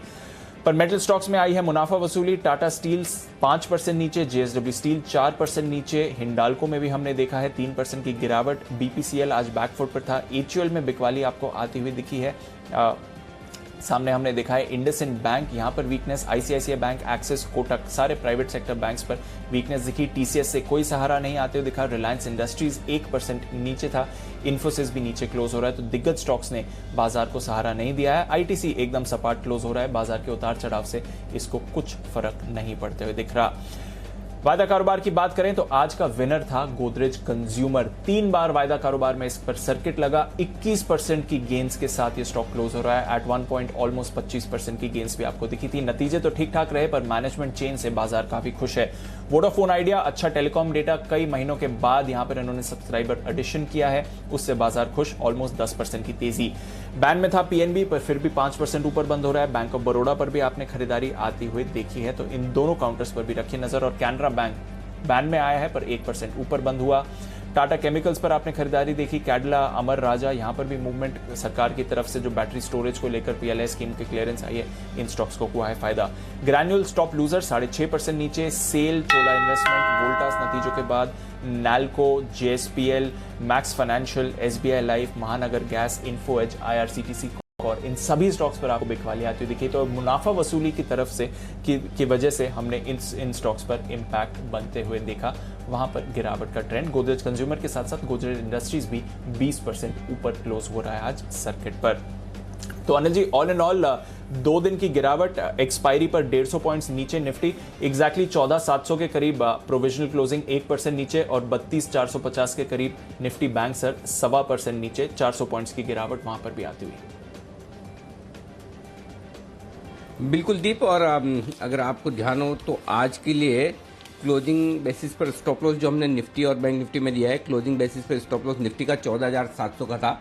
एग्जैक्टली वहीं पर आप बंद होते हुए देख रहे हैं, 14,700 के लेवल पर ही एग्जैक्ट वो का वो लेवल है। और बैंक निफ्टी का स्टॉप लॉस का क्लोजिंग बेसिस पर था 32,450 और बैंक निफ्टी भी एग्जैक्टली वहीं पर बंद होता दिख रहा है। तो बिल्कुल स्टॉप लॉस के लेवल पे ही बंद होते दिख रहे हैं, जो मेक और ब्रेक है। अब पता नहीं परसों क्या होगा, जिस लेवल पर बंद हो रहे हैं वो बिल्कुल वैसे के वैसे लेवल है जो कि आप दोनों तरफ गैप से खुल के नीचे भी जा सकते हैं, या रिकवरी करनी है तो वो भी लेवल आपके लिए एकदम परफेक्ट वही है। क्लोजिंग बेसिस पर जो स्टॉप लॉस का लेवल है एग्जैक्टली वहीं पर बंद होते हुए दिख रहे हैं, यानी कि आज और कल की छुट्टी में आपको बाजार गेस करते हुए रखेंगे कि चलिए परसों क्या कुछ होता है। लेकिन एक्सपायरी के दिन जिस तरह के बड़े मूव की आशंका थी वो मूव आया नीचे की तरफ आता हुआ दिखा है। तो कुल मिलाकर आखिरी 1 घंटा बाजार में मेटल स्टॉक्स की बिकवाली की वजह से बड़ी तेजी से गिरते हुए नजर आए और थोड़ा दिन के निचले स्तरों की तरफ जाकर बंद होते दिखे। लेकिन फिर भी 14,650 जिसकी हम बात कर रहे थे आखिरी घंटे में कि अगर 14,700 टूटता है तो 635-650 तक आ सकता है। एग्जैक्टली आज का लो 14,650 का ही है। और बैंक निफ्टी में भी दीप देखेंगे तो आज के लोअर लेवल पर एग्जैक्ट सपोर्ट वहीं 32,350 के आसपास लिया है। फाइनली क्लोजिंग आपके सामने ये आती दिख रही है 14,696 यानी कि 14,700, 32,452 यानी कि 32,450 वो क्लोजिंग लेवल है जो आपके सामने। आइए अब देखते हैं क्या कुछ होता है परसों के सेशन में। बेहद इंटरेस्टिंग होगा, नई हफ्ते की सीरीज भी होगी। लेकिन उससे पहले का एक्शन आपके लिए बता दिया जाए, आज बाजार बंद होने के बाद क्या कुछ है। लेकिन उस एक्शन से पहले बता दूं जो ब्लैक फंगस पर हमने शो किया था, जिसके लिए बंसल जी डिमांड भी कर रहे थे कि कल छुट्टी का दिन है तो आप उसे वापस से चलाएं। तो आपकी खबर आपका फायदा का वो जो शो ब्लैक फंगस वाला है, बंसल जी आपकी स्पेशल रिक्वेस्ट पर कल ये शो चलाया जाएगा। लेकिन आइए तब तक आज के शोज की मैं आपको जानकारी दे दूं। शहरों में तबाही मचा रहा कोरोना अब गांवों की तरफ तेजी से बढ़ता दिख रहा है। गांव के लोगों को तेजी से अपना शिकार भी बना रहा है, बीमार बना रहा है। महाराष्ट्र, यूपी, बिहार, राजस्थान, हरियाणा, छत्तीसगढ़, देश के 13 राज्य ऐसी सिचुएशन में है जहां पर हर दिन हालत खराब होती दिख रही है। सबसे बड़ी दिक्कत ये कि शहरों में तो फिर भी आप आगे पीछे रिपोर्ट करा पाते हैं, टेस्ट रिपोर्ट आ जाती है, लेकिन गांव में तो टेस्ट की रिपोर्ट भी ढंग से नहीं आ पा रही है। और नहीं हमारे पास शहरों की तरह वहां पर हेल्थ इंफ्रास्ट्रक्चर है, डॉक्टर ही नहीं है, ये हालत है। कई डिस्ट्रिक्ट लेवल पर डॉक्टर्स ऐसे हैं जो अवेलेबल नहीं हैं, कम डॉक्टर्स हैं। अगर ऐसे में गांवों और छोटे शहरों के लेवल पर स्थिति बिगड़ी तो इसे कैसे काबू पे लाया जाएगा, इस पर होगी हमारी आज खास चर्चा, जिसमें हमारा साथ देंगी भारत सरकार की पूर्व हेल्थ सेक्रेटरी के Sujata Rao, UP Covid task force के मेंबर डॉक्टर सूर्यकांत और पटना के जनरल फिजिशियन डॉक्टर दिवाकर तेजस्वी। इन तीनों से हम करेंगे बातचीत की किस तरह से ग्रामीण भारत में कोरोना फैलने से रोका जाए और आपको किस तरह का एक सावधानी रखनी है। दूसरी लहर गांव गांव कहर, यह है आज शाम 5 बजे का शो। रात को 8 बजे आज इंडिया 360 डिग्री में बातचीत होगी देश दुनिया की तमाम खबरों की और कोरोना काल की कुछ खास खबरों की भी। कोरोना के मौत के आंकड़े कोरोना के टेस्टिंग के आंकड़े भले 4 लाख के नीचे आ रहे हो, लेकिन मौत के आंकड़े हर रोज नए रिकॉर्ड तोड़ रहे हैं और बढ़ते जा रहे हैं। ऐसे में किस तरह से इन डेथ टोल को कम किया जाए, तो इसी पर होगी हमारी कवर स्टोरी कैसे मिलेगी मौत को मात, यानी कि आप किस तरह से कोरोना की जंग जीत सकते हैं, ये एक स्पेशल स्टोरी होगी। देश भर में एक बार फिर से वैक्सीन की शॉर्टेज की शिकायतें शुरू हो चुकी है। कई राज्यों ने 18+ के लिए वैक्सीनेशन सेंटर्स के दरवाजे कर दिए हैं बंद। वैक्सीन शॉर्टेज पर हमारी खास पेशकश 18+ के लिए वैक्सीन संकट, ये होगी दूसरी कवर स्टोरी, जरूर देखिएगा। आइए बात दुनिया की, जैसा कि हमने आपको पिछले हफ्ते बताया था कि आपका पसंदीदा शो जो शनिवार को दोपहर 12 बजे आता है, बात दुनिया की, दर्शकों की जबरदस्त डिमांड पर हमने इस शो को वीकडेज में भी शुरू किया है। तो अब इंटरेस्टिंग ग्लोबल स्टोरीज वाला ये शो हर गुरुवार शाम 4:30 बजे आप देख सकते हैं, यानी कि कल। तो कल के लिए मैं आपको अभी से बता दूं कि ये शो फिर से कुछ बेहतरीन और नई स्टोरीज के साथ आपके सामने होगा और इनकी खबरों की और जानकारियों की वैरायटी देखकर आप दंग रह जाएंगे। तो आइए एक झलक मैं आपको दिखा दूं कि कल के शो में क्या कुछ खास होने वाला है बात दुनिया की। कोरोना वायरस पर चीन की नापाक साजिश का खुलासा। पाकिस्तान की सरेआम बेइज्जती करा बैठे इमरान खान। भारत की आलोचना पर फ्रांस का पूरी दुनिया को जवाब। जुलाई से कीजिए अंतरिक्ष की सैर। और लोगों के दिलों पर राज करने वाली गैल गैडोट को किससे मिली धमकी? देखिए बात दुनिया की, गुरुवार शाम 4:26 पर सिर्फ जी बिजनेस पर। तो ये है बेहद इंटरेस्टिंग शो, मिस मत कीजिएगा कल शाम 4:30 बजे।